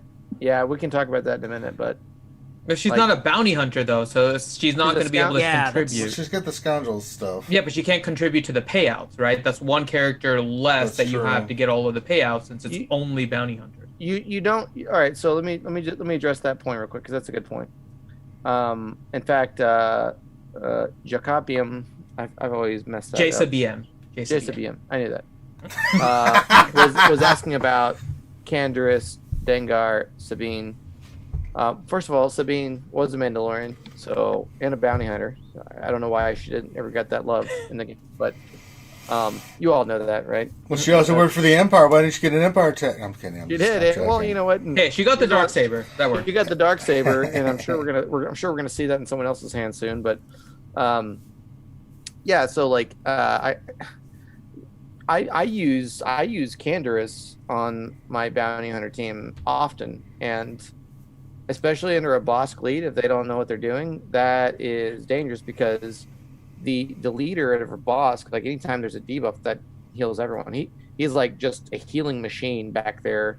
Every time there's a debuff that happens, he gets crazy turn meters, so he's going all the time, and he's restored. He to me was what what I was using as Greef, right? He was the one that I could use under a boss glee to like make everyone stay alive. Okay. Does that make sense? Yes, makes perfect sense.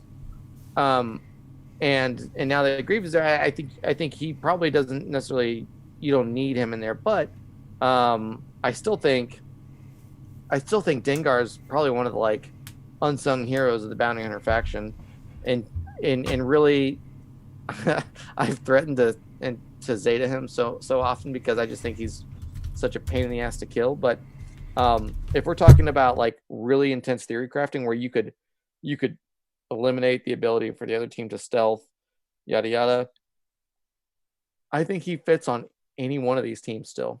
I think he is still like one of those like clutch players you have to have with his AoE, even though he's slow as piss. I think he works still well under Mando or a Greefly. What do y'all think? I can see it working. I mean, it would matter. I don't know. I guess maybe the way I'm thinking about it, I can see it as a really good situational offense team a little bit more than defensive, because I worry a little bit about the AI for some of the way that you're kind of planning these out. Yeah, we have to plan on the stupidity of the AI here, Clash. Yeah. The AI is very stupid. So do you think there's a way that any of these teams really, especially if you don't have a bounty hunter in there, so you're kind of trying to optimize using a scoundrel, do you think the AI is actually able to utilize it correctly? Enough that you would put it on defense, especially if you're in like higher divisions and matchups?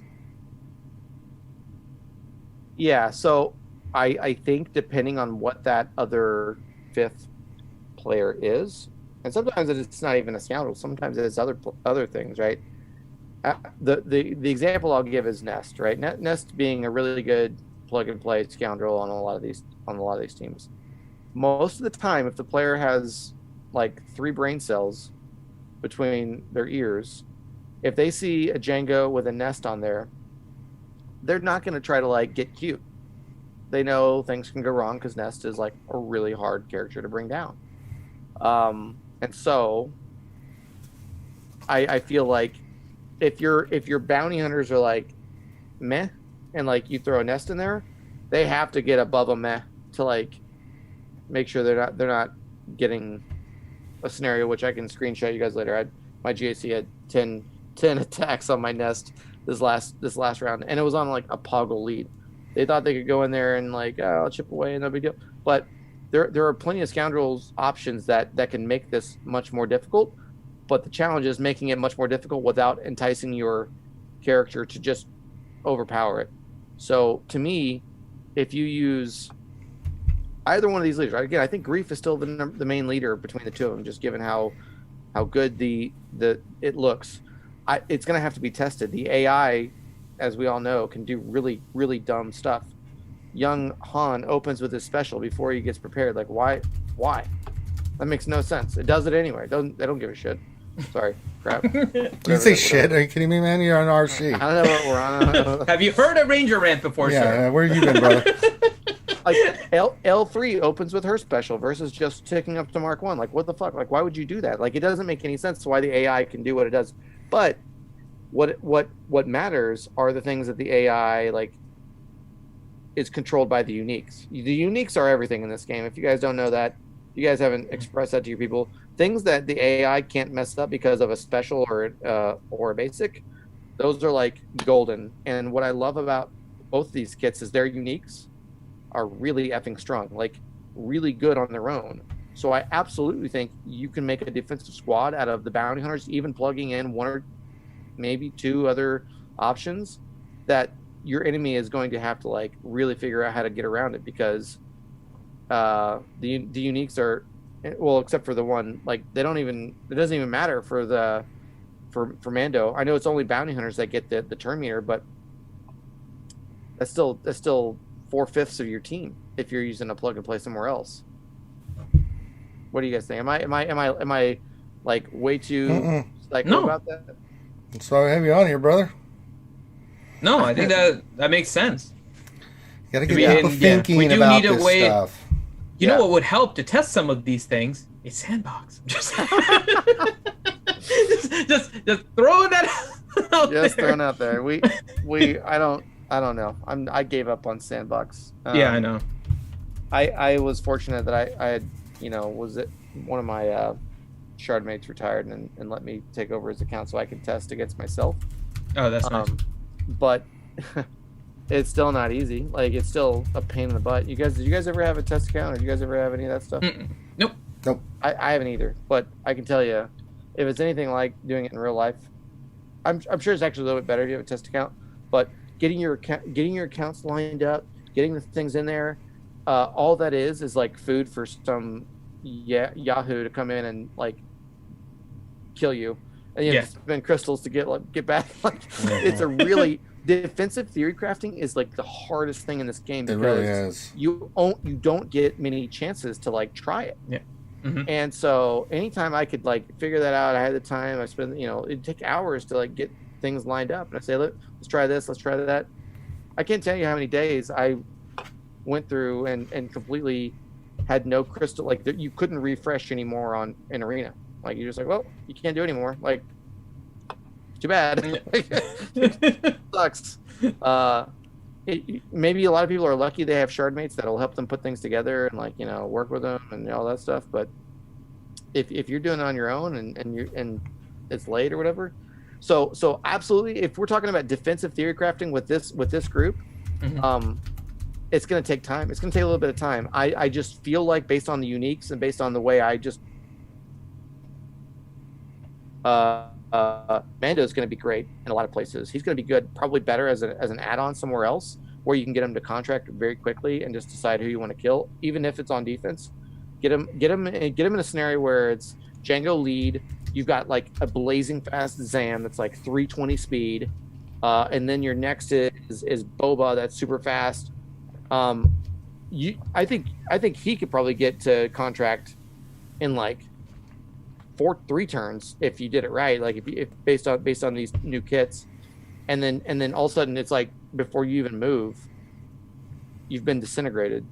It's like those freaking Jawas just get blown up. That's what your team is going to feel like. And I do feel like Mando is going to be incredible on defense, but you've got to really probably figure out the timing and speed and all that stuff based on your own bounty hunters. What are your guys' stats? Yeah, I mean, the team I'm just interested in running was Mando, the 2 Fats, Bosk, and Greef. That was just the team that I just was like, And then I was like, where am I going to put Kara? Well, I'll put her with my Scoundrel team, because that's Kara and Nest and L3, and I'm like, I can put her over there, and that would be a lot of fun. So it's fun to theory craft and think about where we're going to be putting all these characters and stuff. I mean, I think the bounty I love that they give us the opportunity to. It feels like so many of the last characters, they're so like crunched into like this little tiny box where like they have no other synergies whatsoever, that like you're like, well, shit, I guess I got to put them with these other ones that I already got because there's nowhere else to use them. Yeah. The fact that they at least gave a little bit of flexibility about their leaderships and uniques, and that's really cool. That I will give CG credit for that. The theory crafters out there in the world enjoy a little bit of space to explore. And will we break something that they end up probably nerfing later on? Sure. But that's way better than like this nested box type thing where you can only do things that your other things can do. Like, get out of here with that. All right. So those are our thoughts. I was just thinking of this too, because the way I'm looking at his kit and everything, my easiest comparison is that even though it's a little more restrictive, because Mando is only for bounty hunters, he kind of reminds me a lot of Rex. Like his functionality and everything, it looks like he can fit in a lot of different bounty hunter teams. He reminds me of like a bounty hunter Rex type character. Now it's a little different, but the turn meter manipulation, the ability to almost plug and play into any different bounty hunter team, I thought really made his character really, really useful. Do you think I'm off by comparing him a little to Rex here with his kit, with the turn meter manipulation and the disintegrate and then the speed lead and everything kind of put together here? I mean, I have heard that, and someone actually brought that up on my server earlier, that he's very kind of Rexalate, thing where he's like, you better hope he doesn't get off sooner than you do, right? So you gotta manage around that. So sure, yeah, I think he definitely has a little bit more that I think his kit overall, even without his leader, is the one that's like, okay, now I'm not just fighting against tactics, I'm fighting against timing, and that makes a defense much more difficult, right? When you're thinking, okay, I've got to really keep track of where this character is, because otherwise the whole thing could implode on me. And so his is like I said earlier, his they're both, I think, good for like that, putting pressure on the enemy on defense for timing.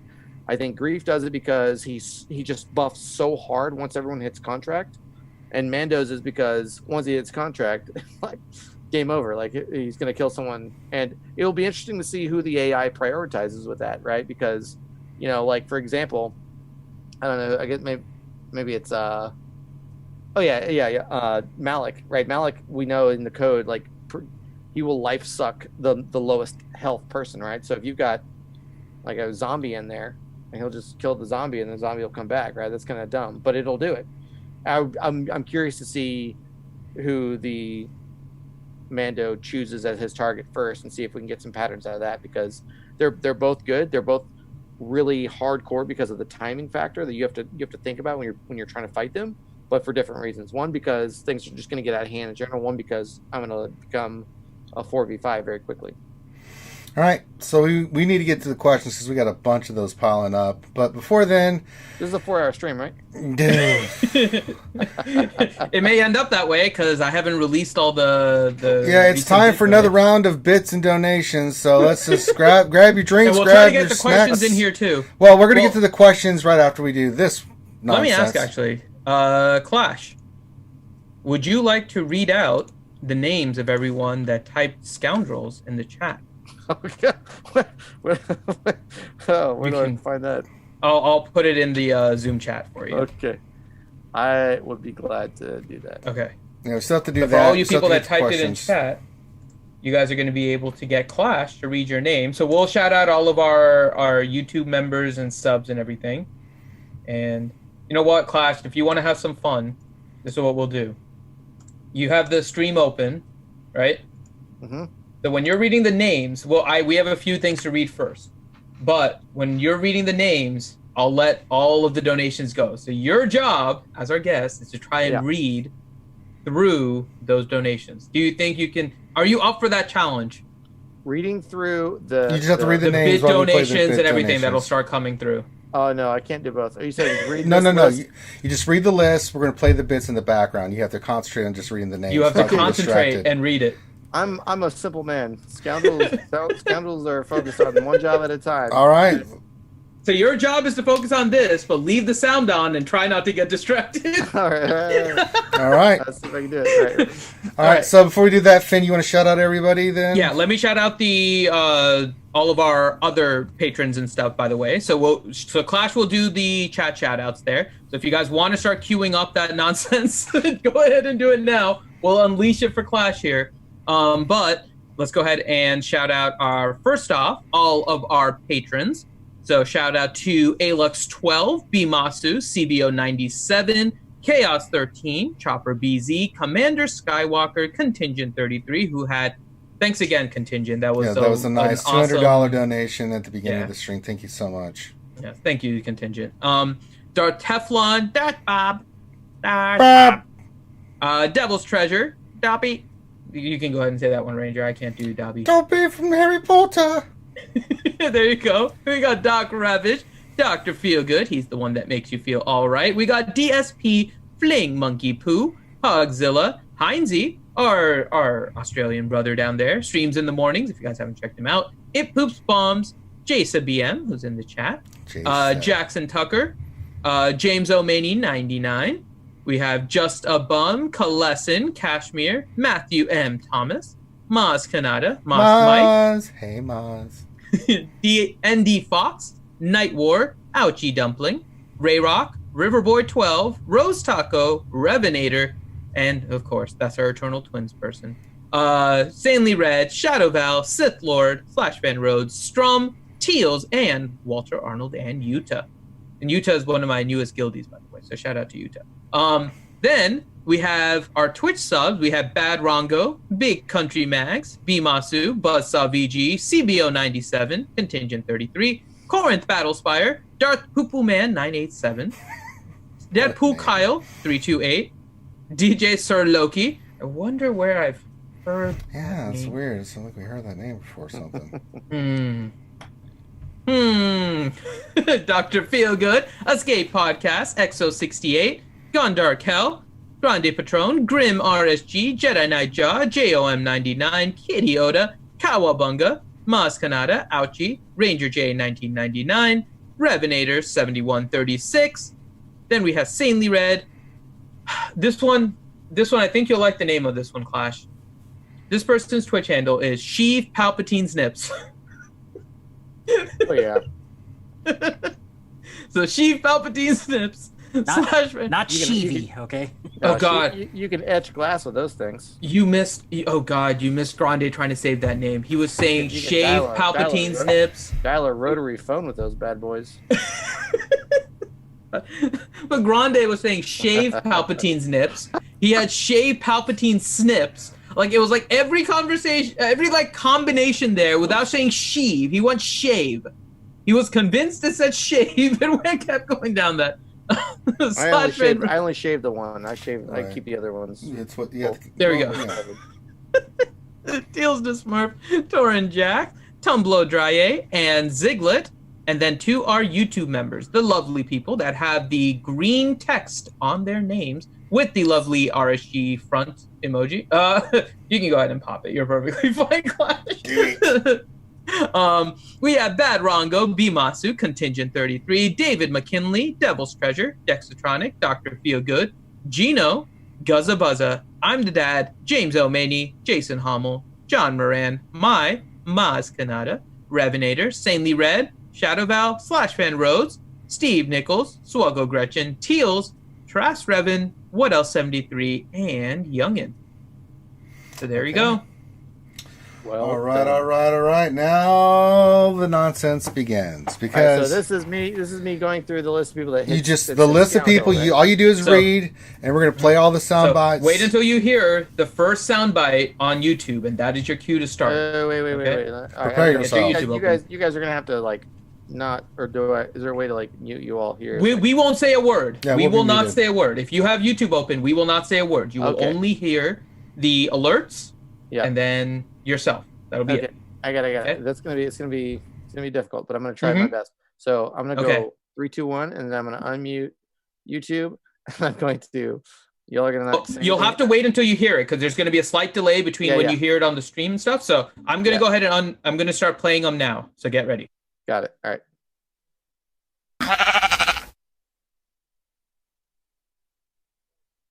What does the fox say? Ring, ring, ring, ring, ring, ring, ring, ring, ring, ring, ring, ring, ring, ring, ring, ring, ring, ring, ring, ring. I be a pirate. Oops, we did it again. We messed up the game, and we don't know. You're not reading. You're not reading. You're supposed to read the names. I can't. Is it too late? Oh shit! No, it's already no, started. no. Okay, now I hear it. Yeah, start reading. Start reading. Okay. Asuka Meow. Bad Rongo. B Masu. Oh my gosh. BR Suis Aegon. There it is. CBO 97. Clone Troop 211. Contingent 33. Hurt Man. D Perks. Dr. Feelgood. EXO. House business. Gav P. Grim. Han Cholo. Jason Hall. Am I reading? John Moran. I am reading a keyboard. My pickle squad is in my keyboard, pants, the Planet Eater, in my pants. Lego Calrissian, Maz Kanata, Old Jazz, Ride Rock, Raza 972, Revenator, Ronan Z. Hey Finn, what's long and green? It smells like Miss Piggy. No. Nice finger, yeah. Oh my God. Saber Shark, Saboteur, Skywalker Vader. Like there were so many panties. I got a Torrent bunch of Jax. panties. I was like, stop saying that word. I hate it. 73, Wolf Fell, Yuda, Zuriel, ANZGC, God. Nicely done. You can just hush. Holy shit. Nicely done. I once it caught up to myself, it was like, yeah. Oh You God. went to I'm a like, homeless wait, person and said, "How's business?" First Who's of all. talking? Why am I getting yelled at? I asked him how business Which was. is awful. I mean, he's an entrepreneur, right? I'm just gonna let that one just. I'm sure it's still blasting. Slide off, and then to make matters worse, you asked him how business That is is, which is a homeless person. Yeah. And gave him pretend not real money for a batting cage from a place that doesn't. It's not even open right now, which he can't even enjoy. He can enjoy it later. Thank you. All right, we're gonna pause it here for a second, and thank you very much, Clash. That was our first time, and I think you did an awesome job of our guest reads names through bit alerts. Yeah, that was a good job. Oh man, I tried. You did very well. Very well. You did very well. All right. And thank you to all of you guys that donated, and Maz at the end donating $20. Isn't there more bits and stuff coming through? Or no, that was it. That was the last one okay. right now. I haven't paused because we're gonna start doing questions, but that was the last one we had queued up. So if you still want to keep donating, we'll play the rest at the end. But if you want to keep doing bits and stuff, you can. But we'll play it. You're getting golf claps. Very nicely done. I'll take it. I'll take whatever. Yes. It was a challenge. It was a It challenge. was a challenge, and you know what? You know what? A scoundrel will always step up. Never That's tell me the right. odds. Mm-hmm. Chewy and me that are is the scoundrels. All right. Clash did better than Grande without the sound playing.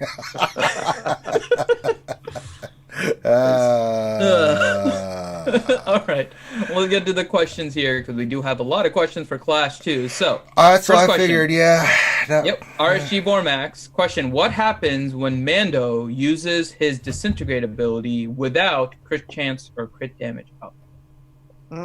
I think it just does regular damage.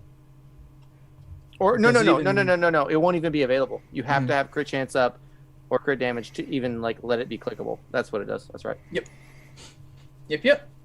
There you go. Next question. Nathan H. Question. I set my Jawas on GAC defense. Which Jawa dies first? Engineer. Really? I would always go Scavenger. As soon as he's dead, you don't, especially if you go with Geos or something, they don't get any of the extra detonators. I was thinking, yeah, no, that's a good point.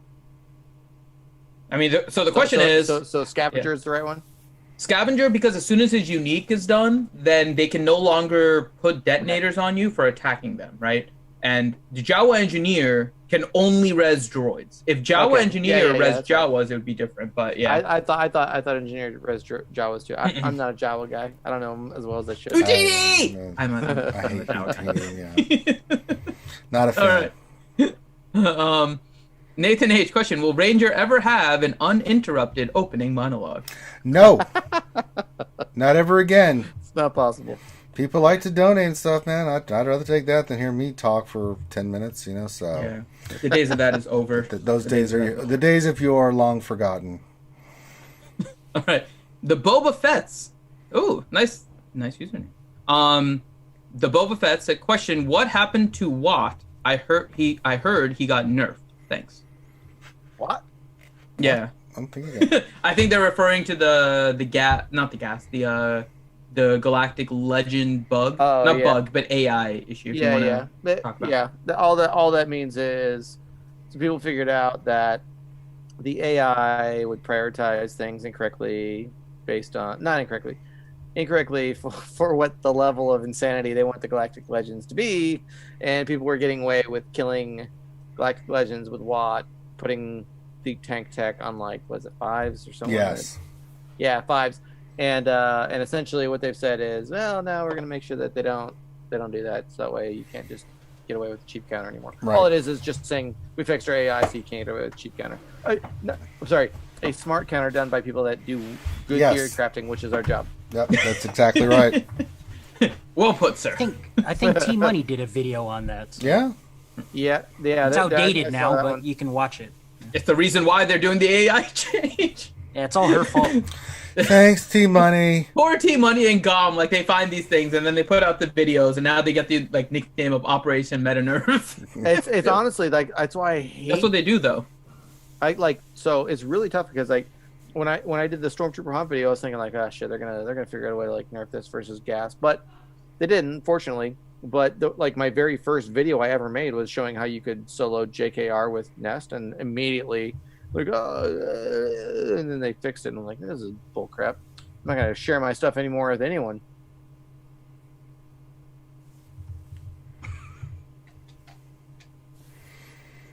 Finn, you're muted. You're muted. Oh, there we go. Sorry, I hit the button. My button is fickle. All right. Lego Calrissian has the next question. He says, "Are we happy with Cara and Greef's gear requirement? There are no chirotechs required until the finishers." Yes. Thank God. Please, God, no more. I am so sick of chirotechs. After doing Galactic Legend Ray, I don't want to see another chirotech in a character for ever, never, ever again. Especially not a freaking like one like this, right? Like God. Maybe, okay, for the super fancy ones, but not for not a marquee. Not a marquee. Get that out of here. Yeah, they were doing that before. Oh, Jesus Christ. Yeah. Hey, let me ask Clash real quick. Who, if you were gonna wail on one of these tunes, who are you thinking right away? Mando. I think so too. Yeah, Mando's looking. I mean, I love my girl. I'll put some love into her, but it's Mando, man. I'm definitely gonna put some love into her, but everyone. but Mando's the one I'm gonna say. Up on hey, it. her Very art nice. looks really good, right? Yeah, let's talk about the art. Hey, for a second, the art. Listen, they nailed it, man. I gotta give them credit, man. If I would love Cara Dune to just get Cara Dune to put me in a headlock and just beat the shit out of me. Well, yeah, she can wrestle me anytime. Do whatever. Absolutely. Just pin me down. Thank you. Oh no, you won again. Oh no. I can't help it. I'm all tied up. Don't get off of me. Come on. Oh no, like another stun gun. No. Be like the Black Knight shoots just up your arm, like it's just a flesh wound. How about you more? Yes. We did. So they talked about Cara and Greef just now in that question. So let me address it really quick. Mandalorian has a little bit more. So he has a shock prod needed to get from 8 to 9. He has a battle computer needed to get from 10 to 11. Okay. And then he has the ones that he needs one more for the fusion injector at gear 12.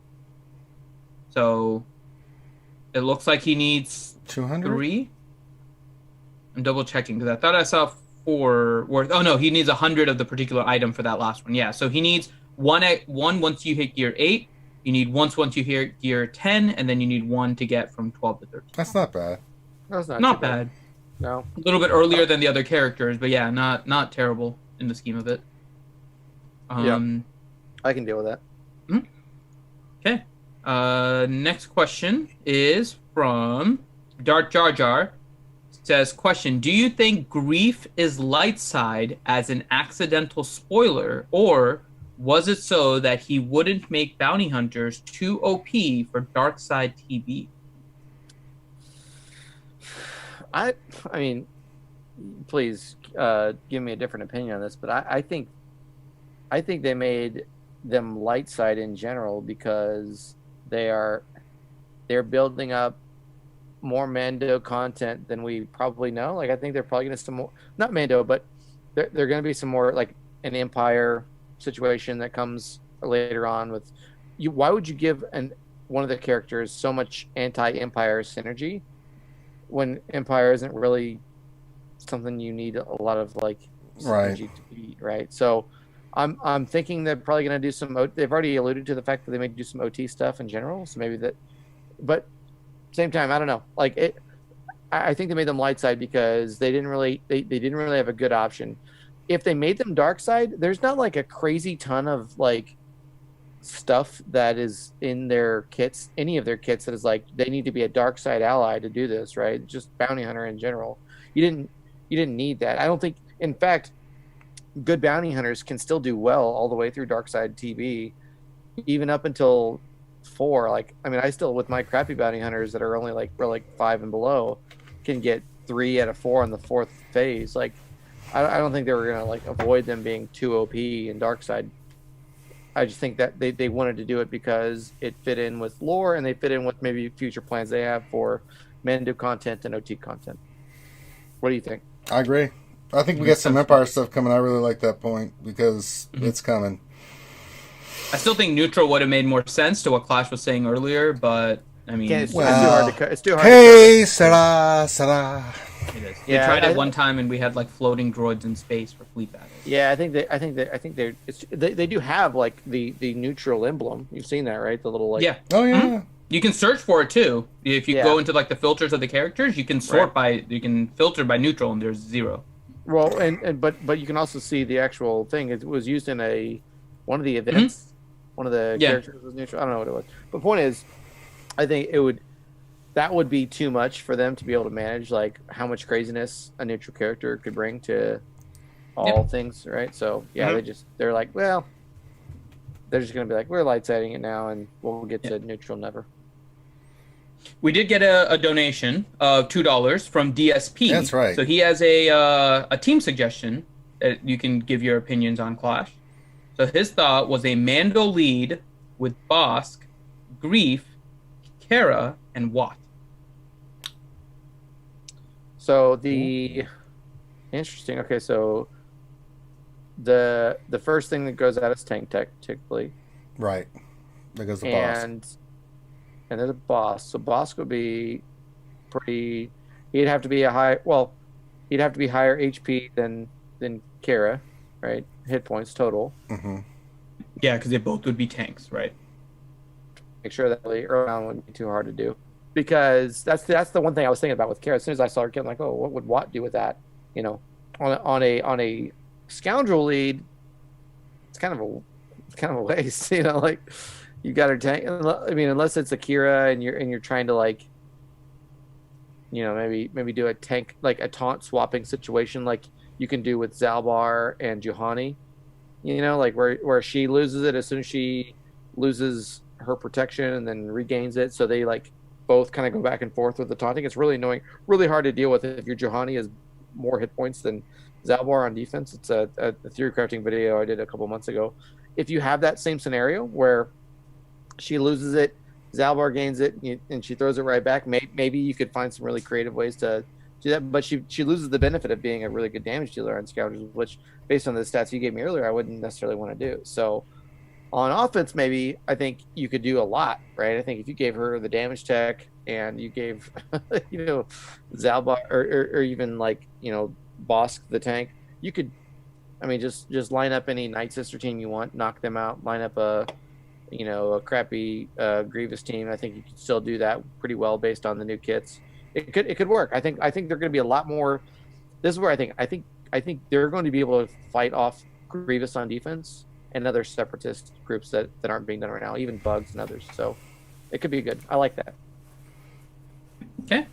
Next question here is from Exo. His question is: do Mando helmets have X-ray vision? Yes. There you go. Dark Jar Jar. Question for Clash. What do you think of Greef on a Boba lead thermal detonator? You say Bilbo Baggins? No, Boba lead. Bilbo Baggins! It's my 111st birthday! 111th birthday! No. A Boba lead or thermal detonator team. I don't know. I'm like I would have to see a lot more from a thermal detonator team than I've seen right now, like a Zam lead or something like that. Like that, that's just not done well typically. I even geared up a bunch of stuff to like test what would be the poor man's version of like a Jawa team against Bugs and got kind of there. Maybe do some creative stuff with it, but I have to see more. There's not enough. I haven't seen enough out there yet with a thermal detonator team. And not only that, like you guys have, like everyone knows that each of the quote damage over time mechanics have a different like level of damage they do, right? So a dot versus burning versus thermal detonator. They all do a different amount of damage, and thermal detonators aren't that crazy. They're not like, I mean, they're better than a dot. I think. What are they, like 10%? Right. Yeah, I think they're somewhere around there. Because then, yeah, somewhere right around there. So, but like, health. but it's not like what is plague 15? Plague is 10% on your health, but it takes away from your health directly versus the detonators. That's, I think, 10% of your max health, but eats against your protection. But dots themselves are. Oh 5%. No, Van Seal's saying it's 30%. Van Seal's saying it's 30%. Okay, so like some of them are better than others, and I just think you'd have to really like figure out like, and it's not a bad exercise. I think someone should do it. Maybe I'll do it. I don't know, but a thermal detonator team right now, I don't think is viable against many teams, unless you're doing something like against bugs or someone else. All right. Okay. Next question here is Cole. Question says, my opponent auto-deployed on defense for GAC. How do you recommend fighting all of his top characters on defense? Use your meta versus his, and then home free. Yeah. Go sailing. Like once you get through like those top two. Yeah, those easy, are some honestly crazy squads though that you end up with. Like, they eat up all your other teams, so you know they can't do anything on offense. But holy crap, on defense! But even still, like if you got like a Darth Revan lead with like JKR, General Grievous, Chewbacca, and whatever, like a DR team's gonna eat that alive. Like doesn't matter. Like so, you're gonna have to use your best teams against the leaders of the teams that are the best against you, and then once you get to like that next, maybe the third level or second, fourth level, you can use a lot cheaper stuff and it'll be easy. And they're not going to be able to do anything because they have nothing. Right. And for anyone that has questions, that's my experience. Yeah, no, mine is the same. I had an auto deploy the last GAC, and it was basically that. And nice thing is that the zone behind the one is going to be lower than the one in the front because you know kind of what the auto deploy is. They're kind of starting from the top, moving down, and then into the back. So. You'll know that the ones in the back are going to be weaker teams than what you're seeing in the front. So that's always a nice thing. Right, exactly. Exactly. And really quick, for anyone in chat that has a question, make sure that you put question in front of your question so it gets picked up by the bot. The bot is looking for that word question in order to pull our question. So if you guys do have questions for anyone here, especially Clash, our awesome guest down there, make sure that you do use that word. Let's go ahead and... Let's go ahead and go to the next question for Clash. Darth Jar Jar says, what do you... Actually, no, I asked that one. There's a Jason BM's question for Clash. What are your thoughts on Dengar and Canderous? Yeah, and actually, I got that in Discord too while we're talking. But like I said, I really like Dengar. I like Dengar. I'm still working on different things I can do with him, and I've got him like Relic 3 now, I think.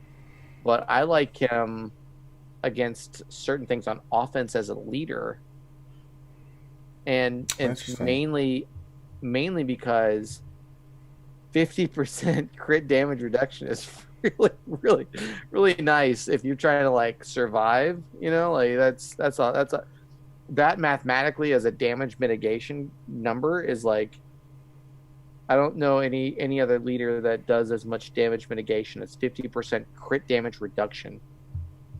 Ranger, can you think of one? Because I mathematically can't think of one. I did not even thought of that damn Dengar lead, and like when you just said that, I was like, man, that's some old school thinking I'm doing right there, brother. Man, God damn. I've used it to beat like things like bugs before, where you put Dengar with Mission and Zalbar and a Xeris with someone else on the other side, because they can't do enough damage, and there's enough healing from Xeris to where like basically they're always hitting Zalbar and they can't get through him. So it's like Dengar is a really, I think, a unique.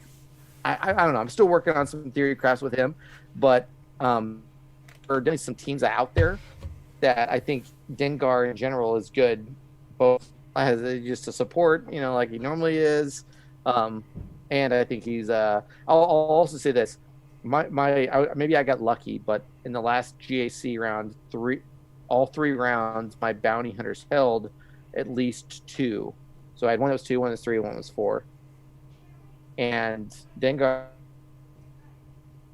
with that. I would look to see history, like, you know, I think the second and the third triad, Dinger is always the last one they kill, right? Because he hides and he's tenacity up. I like him as a bounty hunter, and I like him in damn near every comp you could think of with bounty hunters. And with these two new ones, he's going to be the one I struggle to figure out which one I put him with. Am I going to put him with Greef, or am I going to put him somewhere else? Yeah, I like them both. Okay. Next question. Keyboard asks, what's the cheer thing about and what does it mean?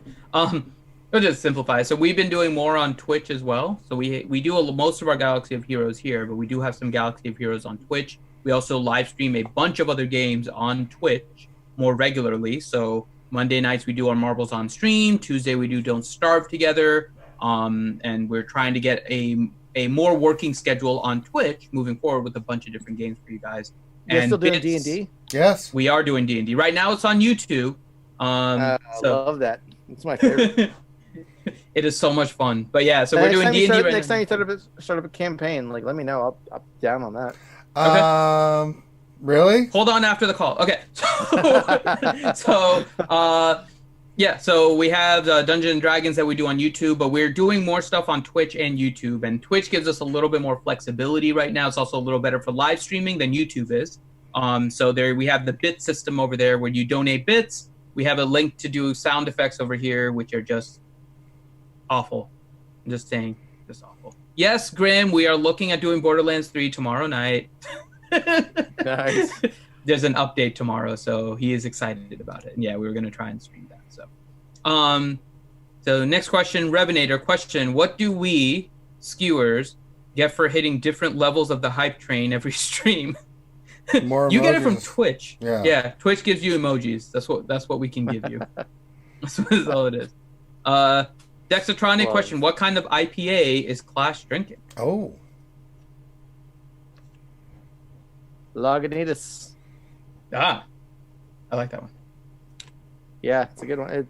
It's good because it's like not super potent, so I can pack on the calories. Not to be confused with the Leonidas. So no, not Leonidas. This is Lagunitas. I do like Lagunitas. It's a good one. Yeah, it's a good one. And my other one though, it's not a IPA. It's actually a Shandy. It's a Leinen Klugel. Those are my two favorites right now. It's very fancy. All right. Yeah, it is. It is. Leinen Klugel and a bunch of like the Shandy ones now are giving like in multiple different flavors, and they're coming up with like the combo packs. So everyone is bored as hell at home right now. So they're buying beer, staying at home, and they have like all these different ones, and they're giving you like their combination cards when you buy them, so you can mix up stuff. It's actually really interesting. I think I've got a beer channel on my Discord that if you have the right tag for, you can give yourself. We talk about beer like all the time. Anything that we're like, whatever we're doing. In fact, someone tagged me in YouTube saying, "Hey, make sure you add that to the list," because I've actually sent beer from Texas to other people, and like we share beer. It's like beer is very important to the Scoundrel faction. Let me just tell you. Well, I'm a whiskey man, so y'all have your beer. I'll have the whiskey in the world. So there you go. Well, are you whiskey or are you bourbon? Both. All right. Where you live in, like, what is it, Kentucky? No, I live in Alabama. All right, close enough. Yeah, but I mean, I drink whiskey, bourbon. Yeah, so that's my thing. So I love that. I drink it like beer, and then I'm all of a sudden passed out. Yeah, you're just like. So anyway. Listen, I love Scotch, and I drink. I don't keep Scotch around because my wife has decided bad things happen. Yeah, I know. Yeah, yes. She said it's not fun picking you up out of the monkey grass in the backyard. Just tell her to draw a mustache on you next time. You know, teach you a lesson. Like, hey, honey, do you know I have a penis on my forehead? No, I don't know how that got there, dear. Maybe you shouldn't drink all that Scotch. Hey, if you use the moon. Hi, everybody. Harry Carey here. If you were a scoundrel, who would you be? I know who I'd pick. If I was a scoundrel, I'd be Darth Vader. I'd be all scoundrelly with the lightsaber. I'd be Vandar Chewy, and I'd be so delicious and chewy. Eating porgs by the thousands. We have a Harry Carey off going on right now. Hey! If he's a scoundrel, which Cara would you want? Would you want the Cara that was the one I made love with last night, or was this Cara that I don't know. No, you're Kira. Never mind. They have to be like, hey Finn, if you had a choice between making love to Cara Dune or Greef Karga, who would you choose? Neither. I would go with Padme. That's a good call. If you picked one of them, I would have come at you hard. I would have come at you with nunchucks and eyeglasses. You wouldn't know what hit you. Like a whirlwind. Like a tornado. Clash, are you familiar with the origin of 66? What? Are you familiar with the orgy of 66? The orgy of 66. That's something for Harry Carey. Don't. Let's not go in there. All right, moving on. If I get going into that, we'll be here all night. So. All right. Keep going. All right, I had to ask. Minato Namikaze, question. Since this is the first Mando armor, could we get a Hero's Journey event for the second armor? We only have 2 Journey tunes, and it would be cool to have CG bring out more. I've never done cosmetics before. No, basically saying like you use this Mando for the next level of Mando that has the Beskar plate. If they could make money off of it, maybe. Yeah, if they can make money off it, they'll do it, but...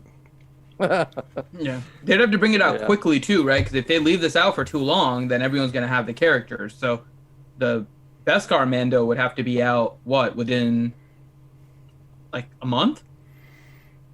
Like end of May, if they were going to try and capitalize it as a legendary? No, they can wait till the season Hero's premiere. Journey. They can wait till the season premiere of season 2 of Mando for this. Yeah, that's what I was thinking. And then just bring out like Dark Side at that time, Sure. so you'd have the light side and dark side for the journey. Sure, why not? Yeah. That's kind of what I was thinking. Good. It's an interesting question. Yeah. Other games do that, so it's not like it's out of the question. Keyboard question. I'm unsure about what Hero's Journeys to do out of 3PO and Padme. Those are the 2 that are most nearest to being unlocked. Well, you have to do 3PO to get Padme. Yeah. That's pretty much it, yeah. Yeah, so... Get those Ewoks rolling. Well, no, you need 3PO... 3PO no, I'm sorry. Hero's Journey. I'm sorry. You need 3PO for the Padme team to get gas. So... because you need the Ewoks for 3PO, but then you have to add 3PO to your Padme team to go get gas. So, because that is a requirement for the gas. So, I'd say get 3PO first, get that squared away, and then go get your Padme, because then you need Separatists for Padme. So, but the good news is, I don't know if you guys disagree or not, but 3PO, I have not put a single Zeta on, and I've never regretted that. I have both of them. I have, and I do too. They're okay. I can make use of it. I can see without them too. Yeah. I'm not I've never used it. Like, neither one of them ever seemed like this is a must. Well, CLS, I still haven't put his other Zeta on. I've got the 2, and I've never put the 3rd one on, so it's like, some characters you can get away with doing that. It's like HK-47, right. I have both Zetas, but if you said I don't have them, I'm like, okay, you're fine. I have neither. Yeah, so you're okay. It's cool to have. It helps, but it doesn't hurt if you don't have it, so it's one of those. But I've got my Clone Wars Chewbacca Zeta. So. Well, then that's different, that's a whole different ballgame. Hey, true Scoundrels, man. That's your Scoundrels. All right. I'm a next question. Side Yuta. Yuta's question: any speculation with Mace, Plo, and Ayla in the weekly shipments this week? No. Yes. You have one? What is I'm your speculation? I'm so sick of hearing about this possible rework that keeps coming every month and never happens. They nerfed Mace in the content update. Did you see that? Yeah, they did. Mace, of all characters, was doing too much damage in Lightside TB, so they nerfed him. God. Legitimately.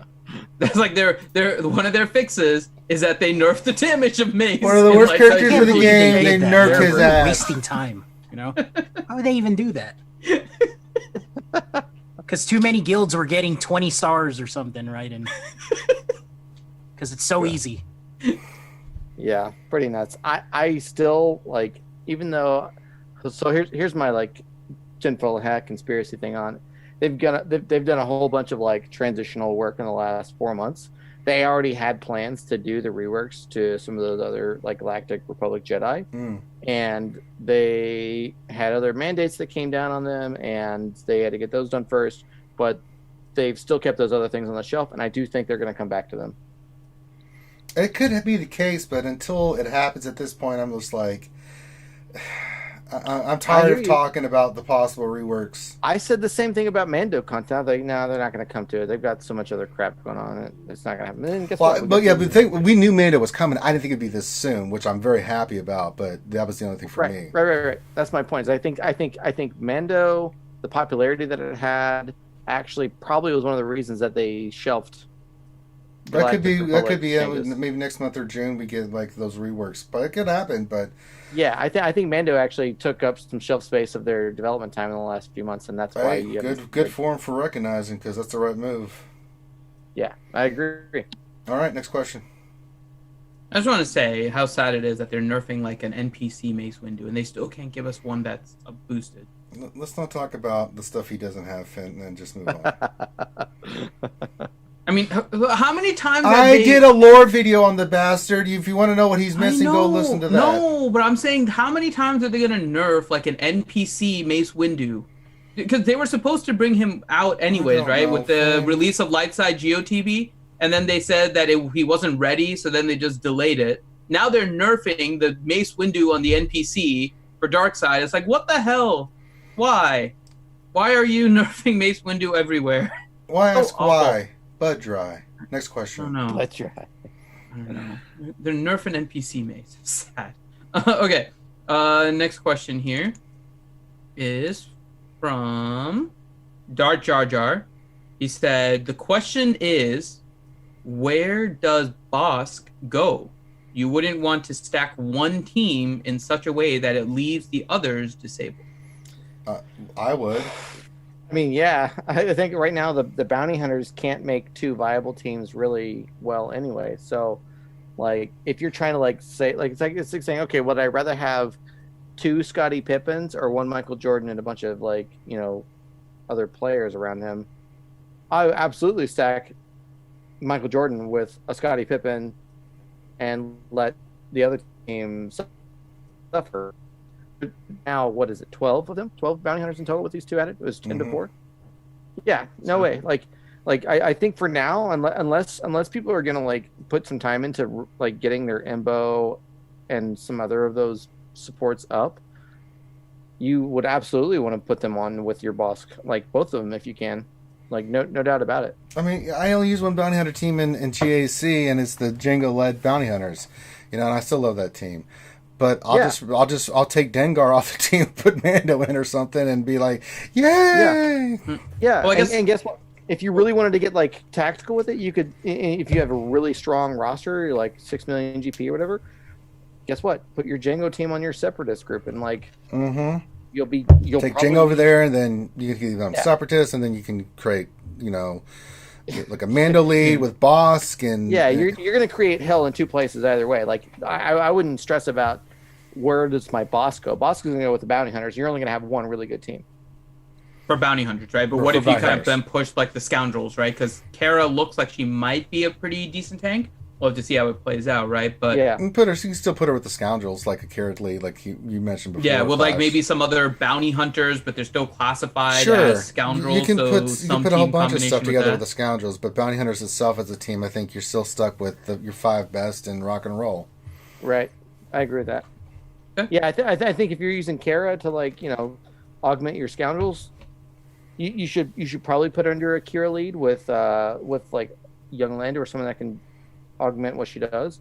But I honestly, and this is maybe blasphemy for me saying it as a Scoundrel, I think she's going to be really good as a rebel tank. I think so too. I think she's going to be really good under CLS. I think she could be really good under other I'm not saying everyone has a good wedge team, but if she's that fast and she could get turn meter on top of that, she's going to always be taunting. She's going to always be a pain in your ass to get through. And I've got a few people that are patrons of mine that have they're just nuts. They put they've got Relic, Biggs, and Wedge, and they're like, we love it. And I'm this could be a really good 5th player on that team. So I don't know. She gives a lot of options on the Rebel side. I think maybe more so than the Scoundrels, and that's sad for me to say. All right. Next question is from Dart Jar Jar, and he says, question, now which bounty hunter has the fastest base speed? I don't think it changed. It's still Sam, isn't it? Yeah, still Zam. Yeah. Zam is 180 something. 180, yeah. She's still, it's still her. Mm-hmm. Rooster, question, Clash, is your third nipple called the little scoundrel? No, this is the mob enforcer. Get the fuck out. Oh, there, look at that. Let me get this bad boy up in here. Oh my god. There it is. Oh, there it is. Oh no, it's made an appearance. That's awesome. That's It is the little scoundrel. It's the child. It's the mob. It's the child. It's the child. It's the child. Oh my Just god. down there chilling, drinking soup. He is. He actually prefers the Islay Scotch. He's got like that real peaty. Yeah. Not my favorite, but that's his preference. He drinks it. There you go. Oh my god. Still not as bad as Remon last week. All right, next question. Good. Yeah. Okay, now I'm going to try and say your name correctly, so I apologize. I believe the name is Akarja Brawls, and the question is, can I replace Django with Zam in my Bounty Hunters team because I want to use Django in a Newt lead team? If not, then who can I use on the Newt team? Yes. Yes. Easily. As long as Django wasn't your lead on the Bounty Hunter team. Right. Then you'd be really screwed. Yeah. But with these new bounty hunters, you can move Django over to the Separatist team and then bring Zam in if you want. That's totally viable. Yeah, unless you're trying to like really perfect like what we were talking about earlier with Mando like getting his contract earlier, that might need a. But if you're just trying to like take one B+ team and make one A+ team, like you could do that. But I think what most people are gonna do is they're gonna take one B- team and one C- team, and they're gonna make two B+ teams. Is probably what's gonna happen with the introduction of these two characters. All right. Okay. And I think that's it for questions. All right. I'm doing a quick check here, but I think that's it. Rock and roll. Yeah. All right. We got through all the questions. We got through Clash trying to read names through the alerts. We've seen the third nipple and been blessed by his presence. Yeah, we did. Yeah, we did. We got a nipple nipple sighting, and yeah. So, Clash, we want to thank you so much for being here tonight. It was awesome fun. You can also check Clash on Jedi Academy on Saturdays when he remembers to wake up. You can also see Clash over on Operation Metaverse now and then. He's over there a lot with our good friends Gom and T Money. But you do have your own channel, so where can folks check you out? And I'd really like the skiers to go over there and subscribe and support if you haven't already. But where can they check you out? If you guys are watching and you like Scoundrel videos, Clash DOE is all you have to search in YouTube, and I will come up very easily. And I'm not one that makes as much content as you all. I make like 1 or 2 videos a month at most, but when I make them, I try to make them fun, make them entertaining, make them informative. So yeah, if you like Scoundrels, you like Theorycrafting, I'm gonna pull up your channel right now. And if you refresh the page, if you guys don't see it there, Clash's page is linked at the top of our description. So you guys there he can is. go straight there. I pulled it up. There he is. Clash. There he Clash is. if Let's you have go. not.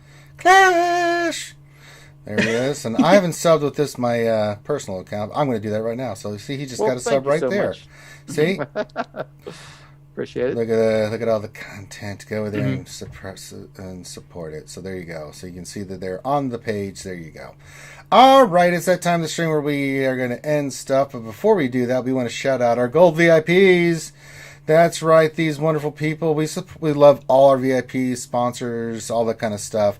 You guys mean the world to us. But these folks give a little bit more. And we just want to shout them out for giving a little bit extra every month and supporting us and everything that we do. Again, shout out Contingent with the $200 donation tonight, Jesus.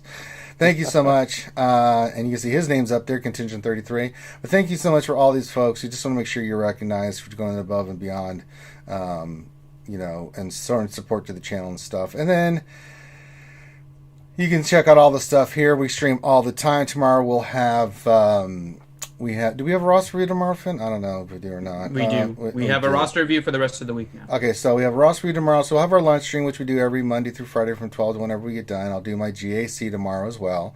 And then Finn will do his over on Twitch. And then tomorrow they'll play Borderlands. And then Friday we'll just keep rinsing. Well, don't forget tomorrow, the big thing. 3:30 p.m. Eastern Time. Oh, I forgot about that. Balls. The CG. Yep. The CG Q&A. Oh, yeah. Nice. Mm-hmm. Ranger has to get himself ready. He has to pull himself away from the hill. There you go, buddy. Good job. God. I love Damn it. Fun for you. Just shit. All right. So we'll have that tomorrow too, and then they'll do some Borderlands and stuff, and then on Friday we'll do some more stuff, and then Saturday we'll do the Jedi Academy, and just more content, more live streaming for you guys. Do me a favor. You saw we put Clash's channel up there. Make sure you go there, sub, hit the thumbs up on his video, support him. And then the same thing for us. If you haven't subbed already, please do. We would very much appreciate it. Hit the thumbs up here. You can follow us over on Twitch. So with that, we're going to call this one done. So on behalf of myself and everybody here, thank you so much for being here tonight. Very much appreciated. Make sure you check out the Hall. Urs is probably streaming right now. I'm pretty sure he is. Go check out the Hall. I'm going to bed. My legs hurt. But that information Finn just told me just made me more tired. Jesus. Oh, Christ. All right, so we love you guys. Make sure you keep your social distancing. Wear a mask when you go out in public. And wash your hands religiously, guys. We want to keep all you guys around to continue to watch all this content. So be safe. Look out for one another. And we will holler at you later. Peace out.